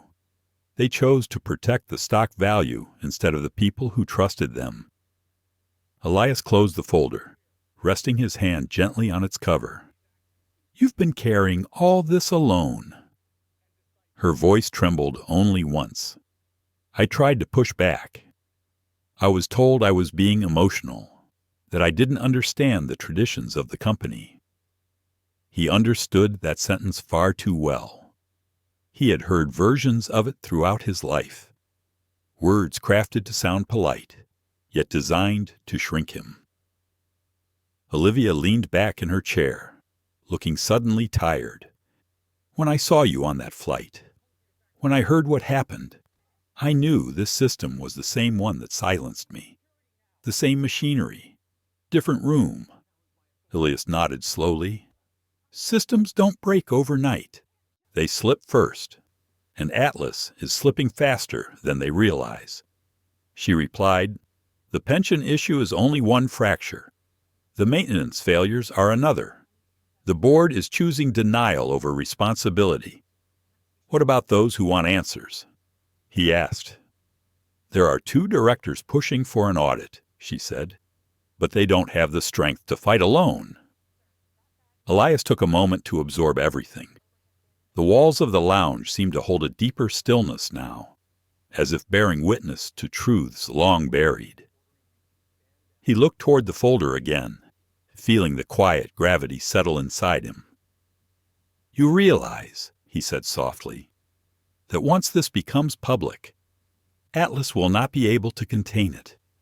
"I know," Olivia whispered, "but silence is becoming its own form of harm." He studied her expression. Beneath the exhaustion, there was courage that had grown in quiet places, courage formed not from ambition, but from survival. "What do you need from me?" he asked. Olivia looked up, meeting his eyes directly. "Help me protect the truth, and help me protect the people who had no voice in all this." Elias's voice dropped to a steady calm. "I will." She let out a slow breath, as if releasing a weight she had carried for too long. "There is one more thing," she said, sliding a final sheet toward him. "This page was different. It contained a list of names. Engineers, accountants, mid-level managers, people whose access or roles put them close to sensitive information. These employees reached out to me privately. She said, they trust me. If an independent inquiry begins, they will speak, but only if they believe someone is protecting them." "What sparked their messages?" he asked. "A few felt uneasy after reading the anonymous post on our internal board." Olivia explained. "They said things felt wrong for a long time, and they want someone to listen." Elias rested his hands on the table. "A system collapses when the people inside it stop believing in its foundation." "That's exactly what frightens the board," Olivia said. "They've ruled by tradition, not trust." He absorbed her words quietly. The room held a weight that wasn't oppressive, but profound, a recognition of a turning tide. After a long moment, Elias spoke again. "You did the right thing coming forward." Olivia's voice softened. "I didn't do this for myself. I did it because this company still employs thousands of people who rely on leaders to protect them. If those leaders won't act, someone has to." Elias nodded slowly. "We will take the truth out of the shadows. And when that happens," she said, her voice steadying, "the board won't be able to hide behind tradition any longer." He stood, and she rose with him. There was no handshake, no formal gesture, just a moment of mutual acknowledgement shaped by resolve. The folder remained on the table. He picked it up gently, almost reverently, understanding the courage behind every page. As he walked toward the door, Olivia spoke again, her tone quiet but firm. "This is only the beginning." He paused and turned slightly. "I know." The door closed behind him with a soft click, leaving Olivia alone in the stillness. She released a slow breath, a hand resting against her chest, as if steadying the beat of something awakened. The city lights flickered against the wide windows of the conference suite, casting long reflections over Elias as he reviewed the files Olivia had given him.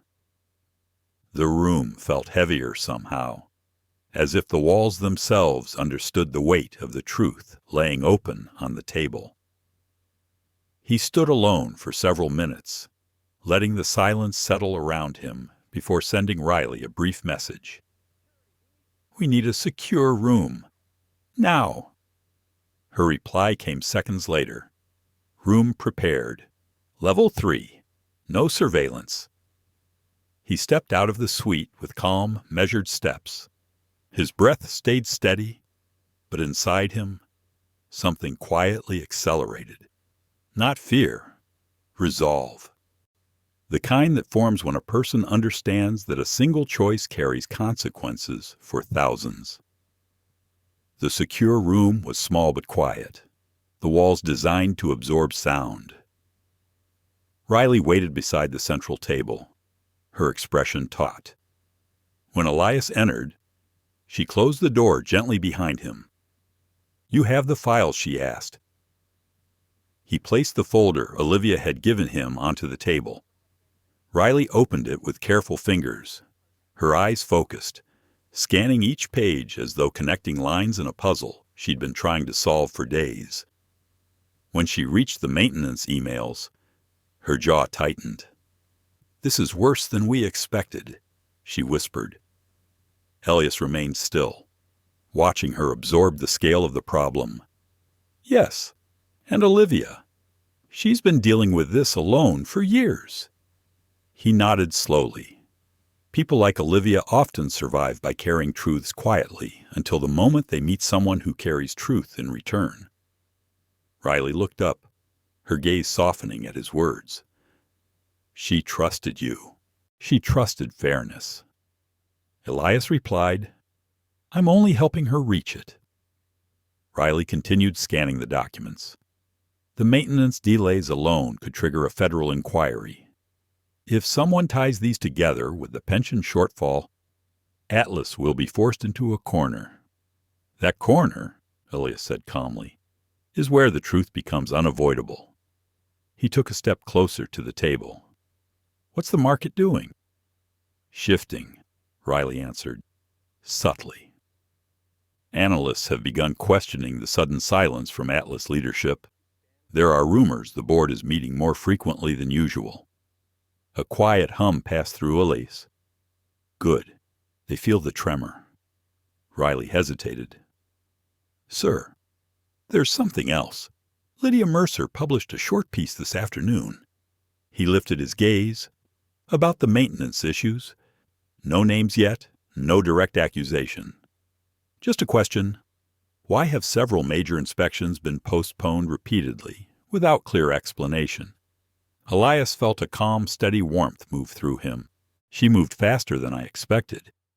"She's careful," Riley said, "but her story is already circulating among aviation professionals. They're comparing records, asking their own questions." He nodded once. Truth rarely needs a push, only a direction.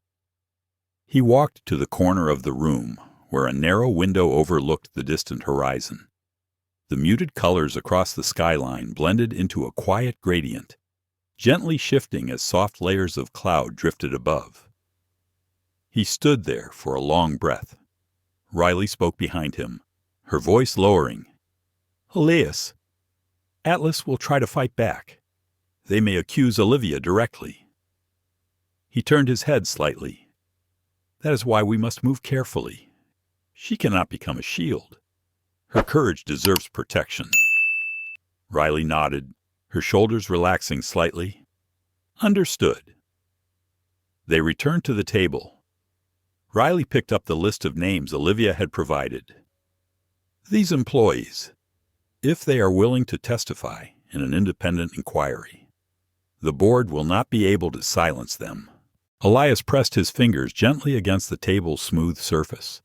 "Not unless fear overpowers them. You think fear still holds them." He gave a quiet, thoughtful exhale. "Fear is powerful, but once truth begins to surface, fear loses its place." Riley studied him for a moment, then said softly, "You speak as someone who has lived this." He looked at her, his expression steady. "I have lived versions of it all my life." A silence settled between them. Not heavy, understanding. The soft vibration of Riley's tablet broke the moment. She glanced at the screen and stiffened slightly. "It's starting," she said. "What is Elias asked?"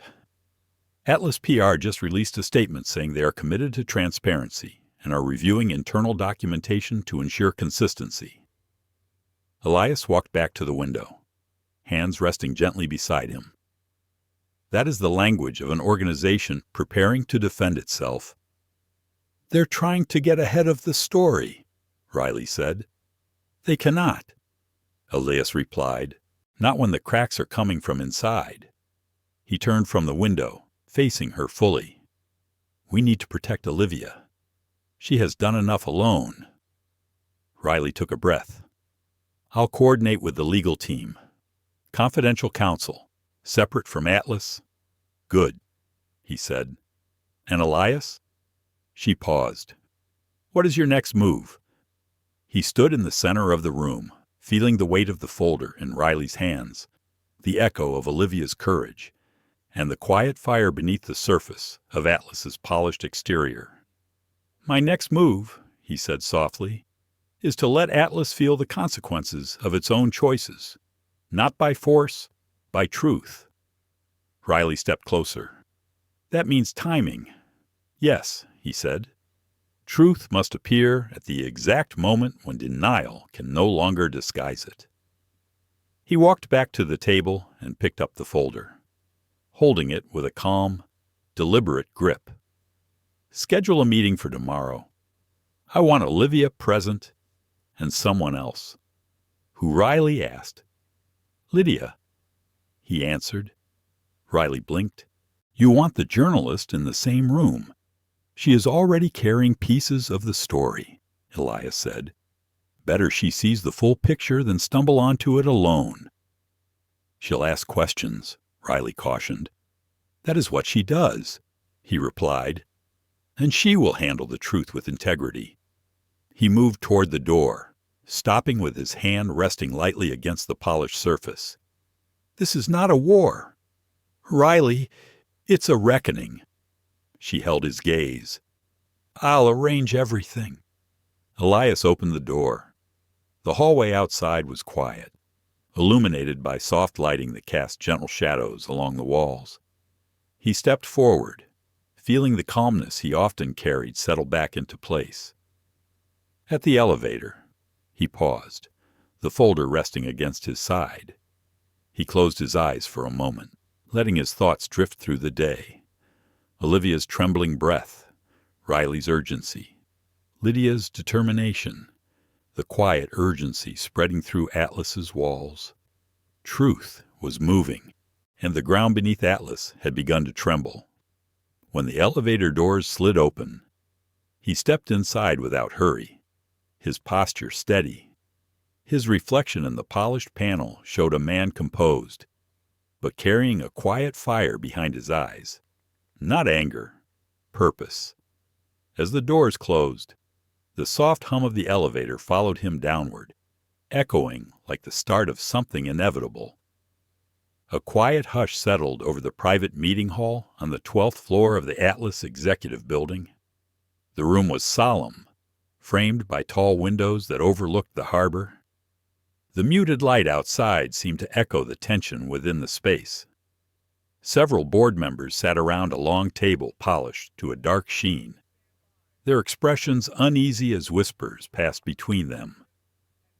No formal gathering had been announced, but the urgency of the situation drew them together.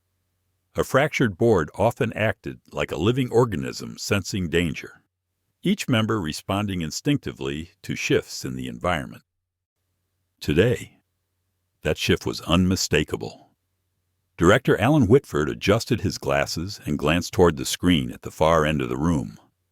Has anyone located the source of the memo leak? His voice held frustration rather than confidence.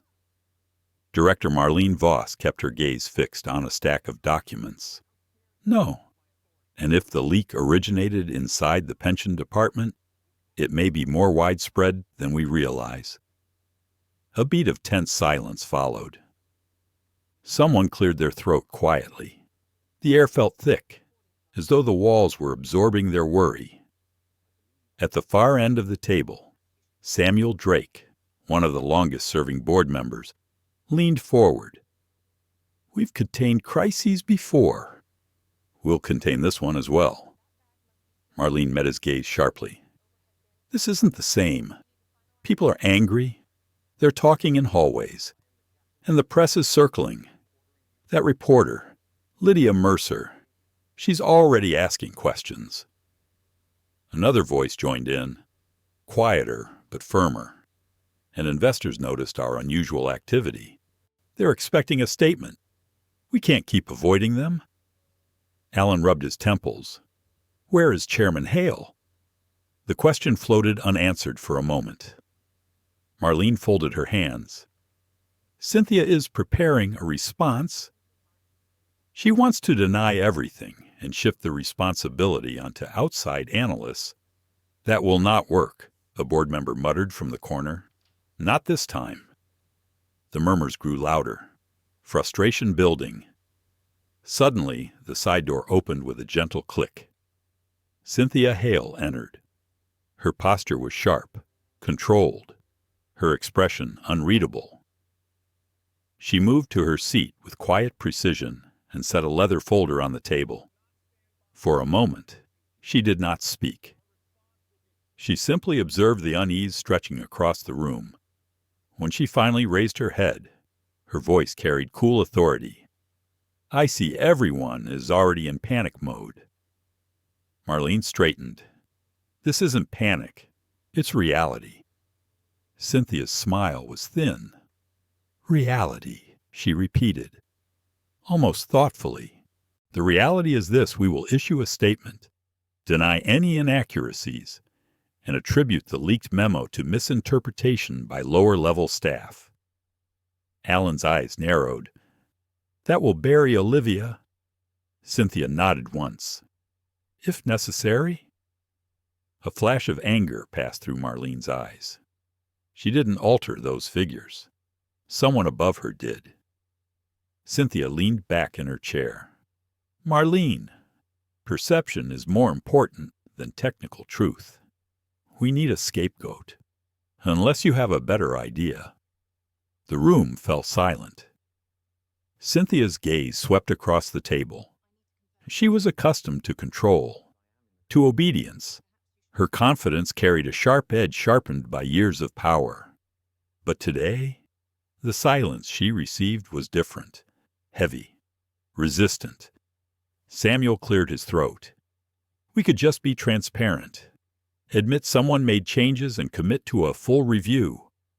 Absolutely not, Cynthia snapped. Transparency is weakness. It invites more scrutiny. Marlene spoke up again, her tone calm but unwavering. Pretending nothing happened will only worsen the damage. The memo exists. Employees have seen it. The press is moving in. Cynthia's expression hardened. We need to keep the company stable, and that requires a firm hand. The company isn't stable now, Marlene replied quietly. Pretending we can manage this with an empty statement is naive. A rumble of reluctant agreement rose from several seats. Cynthia's eyes narrowed almost imperceptibly. Is this a mutiny? No, as Marlene said softly. It's clarity. The door opened again without warning. Assistant Leo Barnes stepped inside, carefully holding a tablet. His eyes darted nervously around the table. Forgive the interruption. This couldn't wait. Cynthia frowned. Speak. Leo swallowed. There's been another development. A second anonymous post appeared on our internal board. It includes a reference to inconsistencies in maintenance logs. The boardroom erupted, not loudly, but sharply. Alan stood. What kind of inconsistencies? Leo hesitated. The post claimed specific aircraft were delayed for major inspections. Repeatedly. It includes dates, aircraft IDs, and a few screenshots. Marlene's breath caught. Screenshots of what internal scheduling charts? Leo said quietly. Cynthia's intensity sharpened. Who posted it? It's anonymous, Leo replied. And our team can't trace the source. The post vanished after 5 minutes, but several employees saved it. A low murmur filled the room. Marlene rubbed her forehead. This is spiraling faster than expected. Samuel looked pale. We need to address this now. If regulators see those maintenance delays, Cynthia slammed her palm against the table. Enough! The room froze. Her voice lowered, steady but dangerous. The more we acknowledge these accusations, the more real they become. We must regain control. Marlene stared at her. Control built on denial is a wall made of thin glass. Cynthia ignored the remark. I want the employee communications monitored. Every message, every channel. I want to know who is talking. Alan's voice rose in frustration. That will only make them more fearful. Then they should be fearful, Cynthia replied coldly. Marlene shook her head. Intimidation won't fix structural decay, Leo interjected timidly. There's also a third problem. Cynthia turned sharply. What now? Leo hesitated. A prominent investor purchased a significant number of shares over the last 2 days. Quietly, through several intermediaries. Alan frowned. Which investor? Leo looked uneasy. We haven't identified the final source, but the pattern resembles a coordinated acquisition. Cynthia's gaze sharpened. Someone is hunting. Marlene turned slowly toward her. Hunting what Cynthia's answer came through clenched words. Us. The room fell silent again, but this time the tension was different. Real fear had finally stepped into their circle. Alan looked at Marlene. Marlene looked at Timothy. No one said it aloud, but each felt the same shift. This wasn't just a leak, or a scandal, or bad press. Someone outside had seen the internal weakness, and was tightening a grip around it. Cynthia straightened, her voice low and crisp. Prepare for an emergency shareholder briefing. We cannot let whoever is behind this gain ground. Leo nodded shakily. As he exited, the board members exchanged glances filled with worry and confusion. When the door closed, Marlene whispered to herself, though the room heard her clearly, this is no longer a company problem. This is a structural collapse. Cynthia glared at her. Then we will rebuild. No, Marlene said. You will defend yourself. The rest of us will face the truth. Before Cynthia could reply, several board members rose from their seats as if instinctively distancing themselves from her authority. The fracture had become visible. a split down the center of the organization's leadership. A storm was forming, not from the outside, from within. A calm stillness filled the private suite Elias had returned to, though beneath that stillness lay a hum of tension that mirrored the shifting world outside. He stood near the window, with a cup of untouched coffee beside him.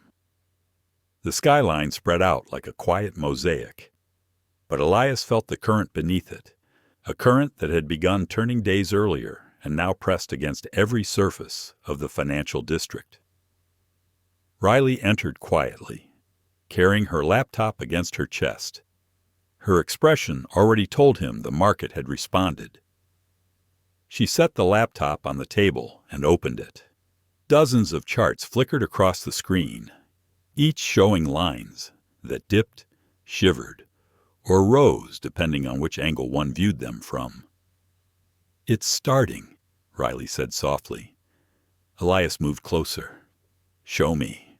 She tapped a key, enlarging the main chart. The Atlas Aerogroup stock graph appeared first. He could see the small oscillations near the top of the line, barely visible unless one understood the language of markets. A faint downward tremor pulsed through the graph, subtle but undeniable. "Investors noticed the unusual board activity," Riley said.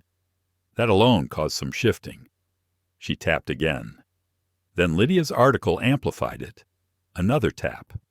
And now the internal memo rumors circulating among private investor groups. Elias nodded slowly, eyes tracing each dip. Markets rarely reacted dramatically to whispers, but they always reacted to patterns. And right now, those patterns were aligning into something unmistakable. "Any official statement from Atlas?" he asked. "Only a vague assurance," Riley replied. "They called it a periodic review of internal documentation. Investors weren't convinced?" "Of course not," Elias said. "They can sense when a company speaks from fear." Riley hesitated before switching to another chart. This one was more telling. A line representing cumulative share acquisitions over the past 3 weeks, broken down by entity. "That's the part you'll want to see," she said. The numbers rose with sudden precision, almost rhythmic in their pattern of accumulation. Elias studied them. "Has anyone noticed the structure?" "Not yet," Riley answered. "They see separate firms making small purchases. They don't know they're related." He gave a quiet exhale, not triumphant, but deeply steady. "Good." She turned from the screen to him. "Elias, the board is fracturing. I received word through a private channel that 3 directors are questioning Cynthia Hale's decisions." He nodded again. "And Cynthia? She's trying to locate the internal leak. She suspects Olivia." Elias's expression shifted with a subtle heaviness. "She will not be allowed to blame Olivia for what she created." Riley moved closer, lowering her voice. "The board is calling for an emergency shareholder briefing. They want to reassure the market before the tremor becomes visible." "They won't succeed," Elias said softly. Riley blinked, taken aback for a moment. "Why do you say that so calmly? Because fear can't stabilize anything?" he replied. "Only truth can." She studied him carefully. "What's your next step?" He didn't answer immediately. Instead, he walked to the window, letting his gaze drift across the city. Cars moved like small glimmers of light along the streets. People hurried through doorways and across intersections without knowing that the companies they relied on felt the first stirrings of collapse. "It's time," Elias said quietly, "for Atlas to understand that the sky they claimed ownership of belongs to the people they overlooked." Riley narrowed her eyes, intrigued. "What are you planning?" Elias turned toward her, calm but resolute. "Initiate Phase 2. Increase share acquisition. Carefully, quietly, The fractures inside Atlas will widen the moment the board realizes their control is slipping. We need to be positioned to guide what comes next. Riley took a breath. That will push us closer to a controlling stake. That's the point, he replied. But Elias, once we pass a certain threshold, Atlas will start searching for a single buyer behind these acquisitions. Yes, he said, and by then, they will be too divided to respond coherently. Riley's voice softened. You really believe this is the turning point? I know it is. He returned to the table and sat down, letting his eyes rest on the printed graph before him. The truth Olivia revealed isn't just damaging, it's foundational. When an organization loses its own moral structure, the market senses it before the board even acknowledges it. Riley folded her arms gently. There's something else. Marlene Voss contacted a private intermediary. She wants to meet with someone aligned with the new investor group. Elias looked at her steadily. She knows someone is coming. She suspects it, Riley said. And unlike Cynthia, she wants to talk instead of deny. Elias lifted one eyebrow. What does she want? A conversation, Riley replied. She didn't specify more. He leaned back, absorbing the implications. Marlene is pragmatic. She sees the cracks. She understands the truth rising from within is more powerful than anything revealed from outside. Riley nodded. Should we agree to meet her? Not yet, he said. Let the ground shake a little more. She will reach out again, and when she does, she'll be ready to speak honestly. Riley closed her laptop slowly. There's one last update. A journalist from another outlet reached out to Lydia after her story gained traction. They're collaborating now. Elias did not react with surprise. Truth attracts truth, and fear attracts silence, Riley added. But silence is breaking. Elias looked at her with a slight, thoughtful smile. Exactly. He placed the folder Olivia had given him in front of him. He opened it again, letting his fingers brush the pages with a kind of quiet reverence. Every page represented someone's story, someone's fear, someone's attempt to be heard in a place that refused to listen. Riley watched him. She had seen him calm before. She had seen him analytical, steady, or contemplative. But today, she sensed something slightly different, something deeper, a determination rooted not only in strategy, but in memory. You're thinking about the flight, she said gently. He didn't deny it. I'm thinking about every time someone in power believed silence would protect them. He closed the folder, carefully, deliberately. And I'm thinking, he added, about how silence often becomes the rope they tie around themselves. A small vibration interrupted the moment. Riley checked her phone. She looked up. It's Olivia. Elias extended his hand calmly. What did she say? Riley read the message aloud. Another director reached out to her privately. He wants to know what she knows. He said, Something isn't right. Help me understand. Elias' gaze deepened. It's beginning, he murmured. What is Riley asked? The shift from fear to conscience, he said. And once conscience wakes, denial loses its place. Riley felt a chill move through her. Not cold, recognition. So what do we do now, she asked. Elias stood, straightening his posture, the calm strength in him rising. We let the truth breathe. He walked toward the window again. The sky stretched wide and open, a quiet canvas waiting for change.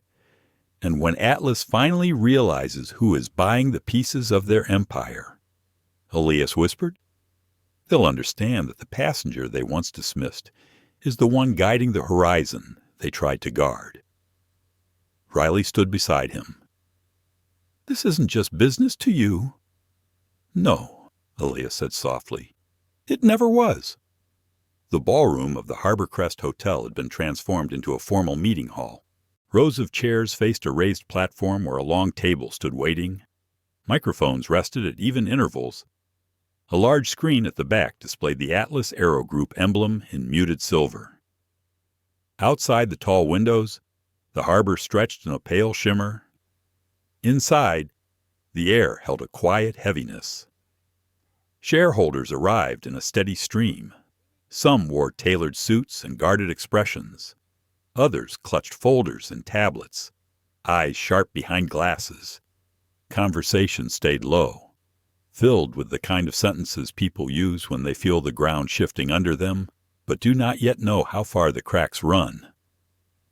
Riley stood near one of the side entrances, watching the flow of bodies and briefcases. In her ear, a small earpiece relayed updates from the ArcLight team watching remotely. All board members present. Minority shareholders checked in. Press waiting outside. Her phone showed a short message from Elias. "I am on my way." She slipped the device back into her pocket and exhaled slowly. The last weeks had stretched thinner than usual. Truth had moved faster than even she expected. Internal dissent at Atlas. Mounting questions from staff. Lydia's careful reporting. Quiet accumulation of shares from multiple fronts. It had led to this moment. At the front of the room, a staff member adjusted microphones and shuffled papers. The chair reserved for the current board leader remained empty. On the far side of the hall, Marlene Voss stood alone for a moment, hands resting lightly on the back of a chair. Her eyes scanned the room with a mixture of concern and acceptance. She had spent years watching Atlas drift from its values, and now she could feel the company standing at a ledge. She noticed Riley near the entrance. Their eyes met briefly. There was no spoken acknowledgement, only a faint nod that carried understanding. The side door near the stage opened. Cynthia Hale entered with a small entourage. She walked with a confident posture, face composed. Her suit was immaculate, her hair smoothed into a precise style. She carried a folder that looked like a shield. Eyes followed her in subtle movements. Some avoided her gaze. Others watched her with quiet calculation. She took her seat at the center of the raised table, slid the folder in front of her, and adjusted the microphone. The room slowly settled. People found their chairs. Conversations dwindled, and the shuffle of papers faded. A staff member stepped up to the podium. "Ladies and gentlemen, we will begin in a few minutes. Please take your seats." Riley moved along the side wall to a position where she could see the stage and the main entrance. Her heart beat a little faster, though her face remained composed. Her earpiece crackled. "He is arriving." The doors at the back of the hall opened. Elias Monroe stepped inside. He wore a simple charcoal suit. Nothing showy, nothing loud. His posture was calm. His gaze took in the room slowly. The light from the windows brushed across his features, outlining the quiet strength in his face. For a brief second, someone near the doorway whispered, "Is that?" and then fell silent. He walked down the central aisle with an unhurried stride. He did not rush. He did not look around to see who recognized him. He simply moved forward, as if this moment was not an entrance, but a continuation of a path he had chosen long before. Riley felt her shoulders relax slightly at the sight of him. His presence had that effect on people. He brought clarity with him, without needing to raise his voice. Elias stopped near the second row and took a seat reserved under a discreet label. A staff member approached the podium again. "We will now begin the extraordinary meeting of Atlas Aerogroup shareholders." The room quieted fully. Cynthia leaned toward the microphone. "Thank you all for coming. Atlas has always stood for stability, for heritage, for trust. Recent rumors and misinterpretations have attempted to cloud that image. Marlene's expression tightened. Cynthia continued, "We are here today to reaffirm our commitment to our values and to answer questions regarding recent events." A hand rose in the middle of the crowd. The staff member nodded. "You may speak." The shareholder stood. His voice was steady. "My name is Daniel Pierce, a long-term investor. I have one question. Who altered the pension projections that were submitted under Director Hart's name?" A ripple of murmurs passed through the hall. Cynthia's jaw tensed. She forced a polite smile. "Adjustments in projections are common in large organizations. We handled that internally." Daniel remained standing. "That is not an answer." Marlene watched Cynthia carefully. She sensed the room leaning away from rehearsed lines and toward something more honest. When Cynthia did not reply, another voice spoke up from the far side. "If everything is sound, why did our stock show unusual volatility this week?" Another question followed, then another, about maintenance delays, about media inquiries, about employee unrest. The controlled image began slipping. Cynthia tried to retain control. "We are addressing these concerns through internal review. I assure you, there is no cause for panic." A hand went up near the front. The staff member hesitated, then nodded. The man who rose spoke with a clear, measured tone. "There is cause for accountability." Heads turned. Elias Monroe stood. The room fell abruptly still. Some recognized his name from financial news. Others vaguely remembered his face from an article about ArcLight Capital. A few did not know him at all. They only knew that the air felt different as he began to speak. "My name," he said calmly, "is Elias Monroe, founder of ArcLight Capital, and as of last week, through multiple entities which have now been disclosed, I hold the largest single stake in Atlas Aerogroup." The silence thickened, then cracked into scattered gasps and hurried whispers. "On the stage." Cynthia's fingers tightened around the edge of her folder. Marlene's eyes widened only slightly. She had expected someone. Now she had a face. Elias did not raise his voice. He did not need to. The microphone carried his words clearly. "I did not come here to attack your company," he said. "I came because this company is failing the people who trusted it." He paced no more than one slow step, hands resting loosely at his sides. "Your employees," he continued, "trusted you with their safety. Your staff trusted you with their future. Your investors trusted you with their capital. And in return, some of you chose to protect an image instead of protecting those people. Nobody moved." He glanced briefly toward the stage, not with anger, but with unwavering focus. "I have seen the altered pension projections. I have seen the maintenance delays. I have spoken to those who tried to raise concerns and were silenced." Olivia, seated quietly near the back, lowered her gaze, emotions swelling in her chest. "I did not buy Atlas to strip it," Elias said. "I bought it to confront what you refuse to confront." He paused.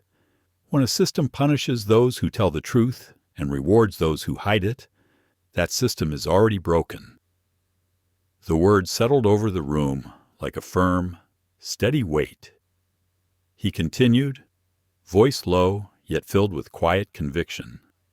"You pushed away the people who tried to protect this company from itself. Yet you kept in positions of power those who were willing to overlook risk for the sake of appearances." His gaze moved once more to the table where Cynthia sat. "I was once removed from a seat in your airline's first-class cabin because someone decided I did not belong there. he said. That moment was not separate from what we see here today. It came from the same culture, a culture that confuses status with worth and convenience with truth. His words were not sharp. They were precise. Marlene felt something in her chest loosen. The room seemed to lean toward him. "I am not here to demand vengeance," Elias said softly. "I am here to demand responsibility." He turned toward the shareholders. "You have a choice. You can keep leadership that has misled you, or you can admit that the company needs a different hand at the controls." The moderator at the side of the stage swallowed, then approached the microphone. "There is a motion submitted by multiple shareholders to reconstitute the board and to consider new leadership. We will put it to vote." Cynthia finally spoke, tension thick in her voice. "You would hand this company to an outsider who knows nothing of our traditions?" Elias looked at her steadily. "Tradition without integrity is just habit." A deep quiet filled the hall. Ballots were distributed in simple silence. People marked their decisions not with excitement, but with the seriousness of those who understood that ink today could shape thousands of lives tomorrow. When the tally concluded, the moderator's voice trembled slightly as he read. "The motion to reform the board and accept the leadership proposal connected to the ArcLight acquisition has passed by a decisive majority." The room seemed to exhale. Elias remained still, accepting the reality without triumph, only acknowledgement. Cynthia sat motionless. Her hand slipped from the folder. For the first time, her poise cracked. She stared at the table in front of her as if it had moved away. Marlene rose slowly. She addressed the hall with a firm, calm voice. "For too long, fear has guided this company. It is time we let conscience guide it instead. I support this transition." Several heads nodded, some out of relief, some still hesitant, but willing. The moderator turned to Elias. "Mr. Monroe, the shareholders have entrusted you with authority to lead this transformation. Do you accept?" Elias looked around the room, at faces weary from uncertainty, at people who had defended or doubted, at Olivia in the back, at Riley near the side wall. "Yes," he said quietly. "But understand this." He let the pause rest. "I am not here to own a company. I am here to rebuild trust, and that work belongs to all of us." After the meeting adjourned, the hall emptied slowly.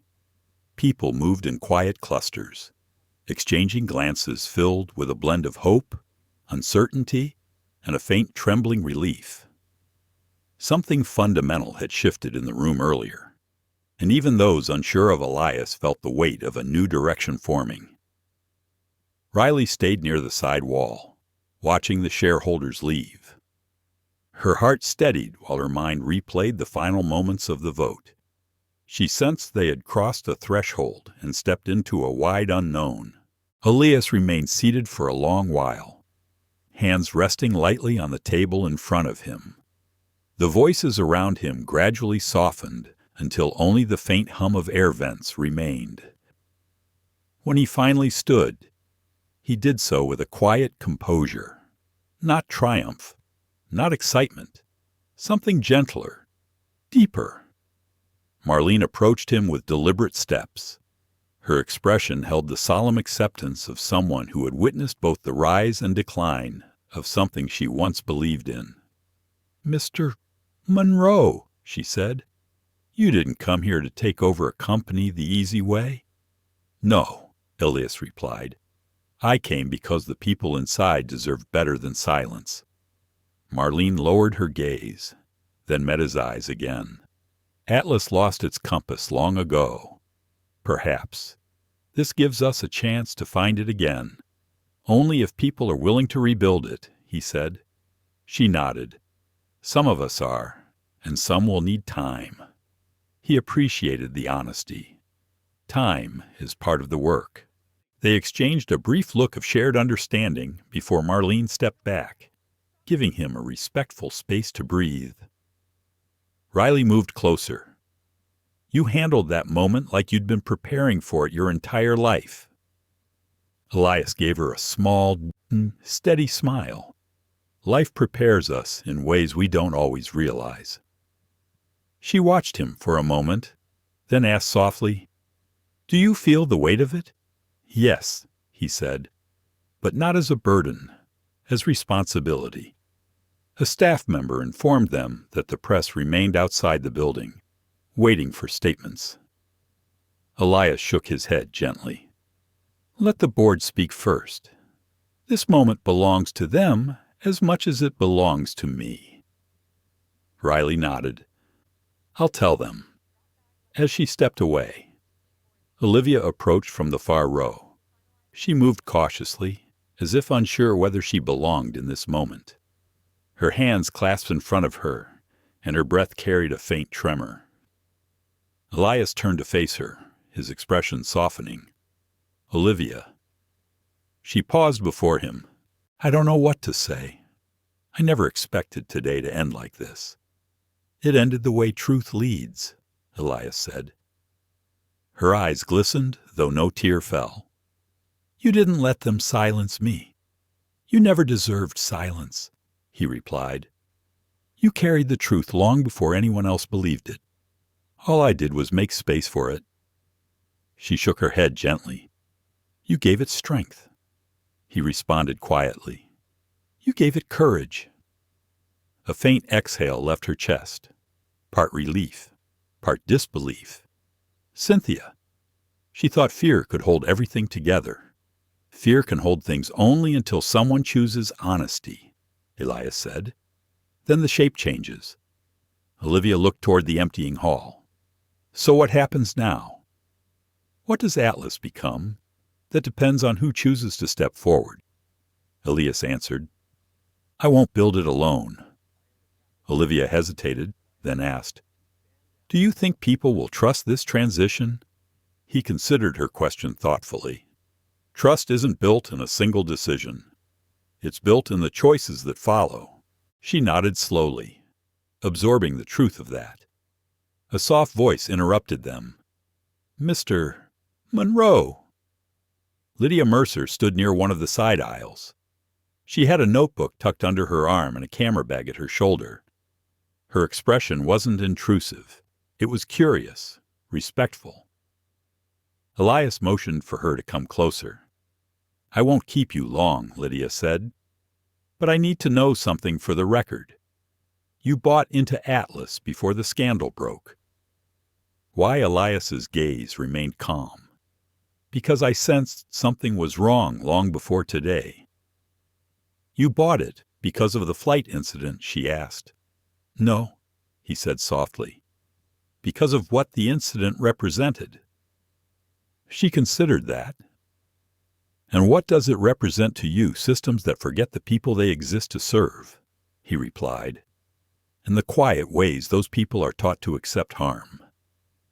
Lydia absorbed his words with the gravity they deserved. "Thank you," she said. "I won't twist this. It deserves truth." "I trust that," Elias replied. As Lydia stepped away, Riley returned with a relieved expression. "Press is holding outside for now. The board needs a few minutes." Elias gave a slight nod. "Good." Something shifted behind him, an inner stillness settling like a soft weight carried with intention. He walked toward the window at the side of the hall. The harbor glowed faintly under the muted daylight, the water stretching calm and uninterrupted. Riley stood beside him. "You know," she said gently, "when you stepped into that room earlier, it felt like the entire place finally realized you weren't a stranger. You were the reason they were there." Elias remained quiet for a long moment. "I didn't want to be the center of it." "You weren't," she replied. "The truth was." He looked at her with quiet gratitude. Riley lowered her voice. What do you think this moment means? For you? He rested one hand gently against the cool window pane. It means that sometimes the seat you're denied becomes the horizon you claim. She felt a shiver run through her, not fear, but recognition of something larger than the moment itself. Elias stepped back from the window. I want Olivia in the transition team, and Marlene, and anyone who had the courage to question what was wrong. Riley nodded. I'll arrange it. He walked toward the door with a calm, grounded stride, leaving the hall behind. The corridors outside were quiet, lined with polished floors that reflected subtle patterns of light. As Elias approached the exit, he passed a framed photograph of an Atlas aircraft soaring above a cloud line. He stopped for a brief second, allowing his gaze to rest on it. A small whisper of reflection rose in him about the man who had once been asked to step out of a first-class seat, about the quiet ache he carried that afternoon, about the restrained dignity he had held instead of anger. He understood something now that had not been clear then. Sometimes the sky doesn't change hands through force or vengeance. Sometimes it changes hands through patience and clarity, through truth carried long enough for others to finally hear it. He stepped through the exit. Outside, cameras clicked, people turned. Reporters leaned forward with microphones. Elias lifted his hand in a small, steady gesture of greeting, not commanding attention, only acknowledging presence. When the first question rose from the crowd, he answered not with numbers or strategy, but with simple truth. Atlas is not mine, he said. It belongs to the people who trusted it. I'm here to honor that trust, nothing more. The crowd quieted, sensing the earnestness in his tone. Riley, watching from a few steps back, realized something profound. Elias hadn't bought an airline's parent company to hold power. He had done it to return power to those who had been denied it. Truth didn't just rebuild companies. It healed people. Elias Monroe's story is about more than success or power. It touches on something deeper, how a person chooses to respond to injustice. In life, we have all been overlooked, misjudged, and suffered invisible wounds from other people's attitudes. But the story reminds us that it is not always necessary to shout in response. Sometimes, calmness and self-respect are the strongest weapons. Elias was stripped of his seat, but he did not let them strip him of his dignity. He did not fight, did not seek petty revenge. He let the truth guide him, let time prove his worth. The story is also a reminder that a system that thrives on arrogance will collapse in the face of honesty and character, and that anyone, however quiet or unassuming, can become a game changer when they dare to step out of fear. For older audiences, the story offers a gentle reflection. Live by principles, be kind, and believe that every pain, if overcome properly, becomes a bridge leading us to something greater. Thank you for listening to this journey. If the story makes you think or touches a corner of your heart, please like, share, and subscribe to the channel to spread more meaningful stories together.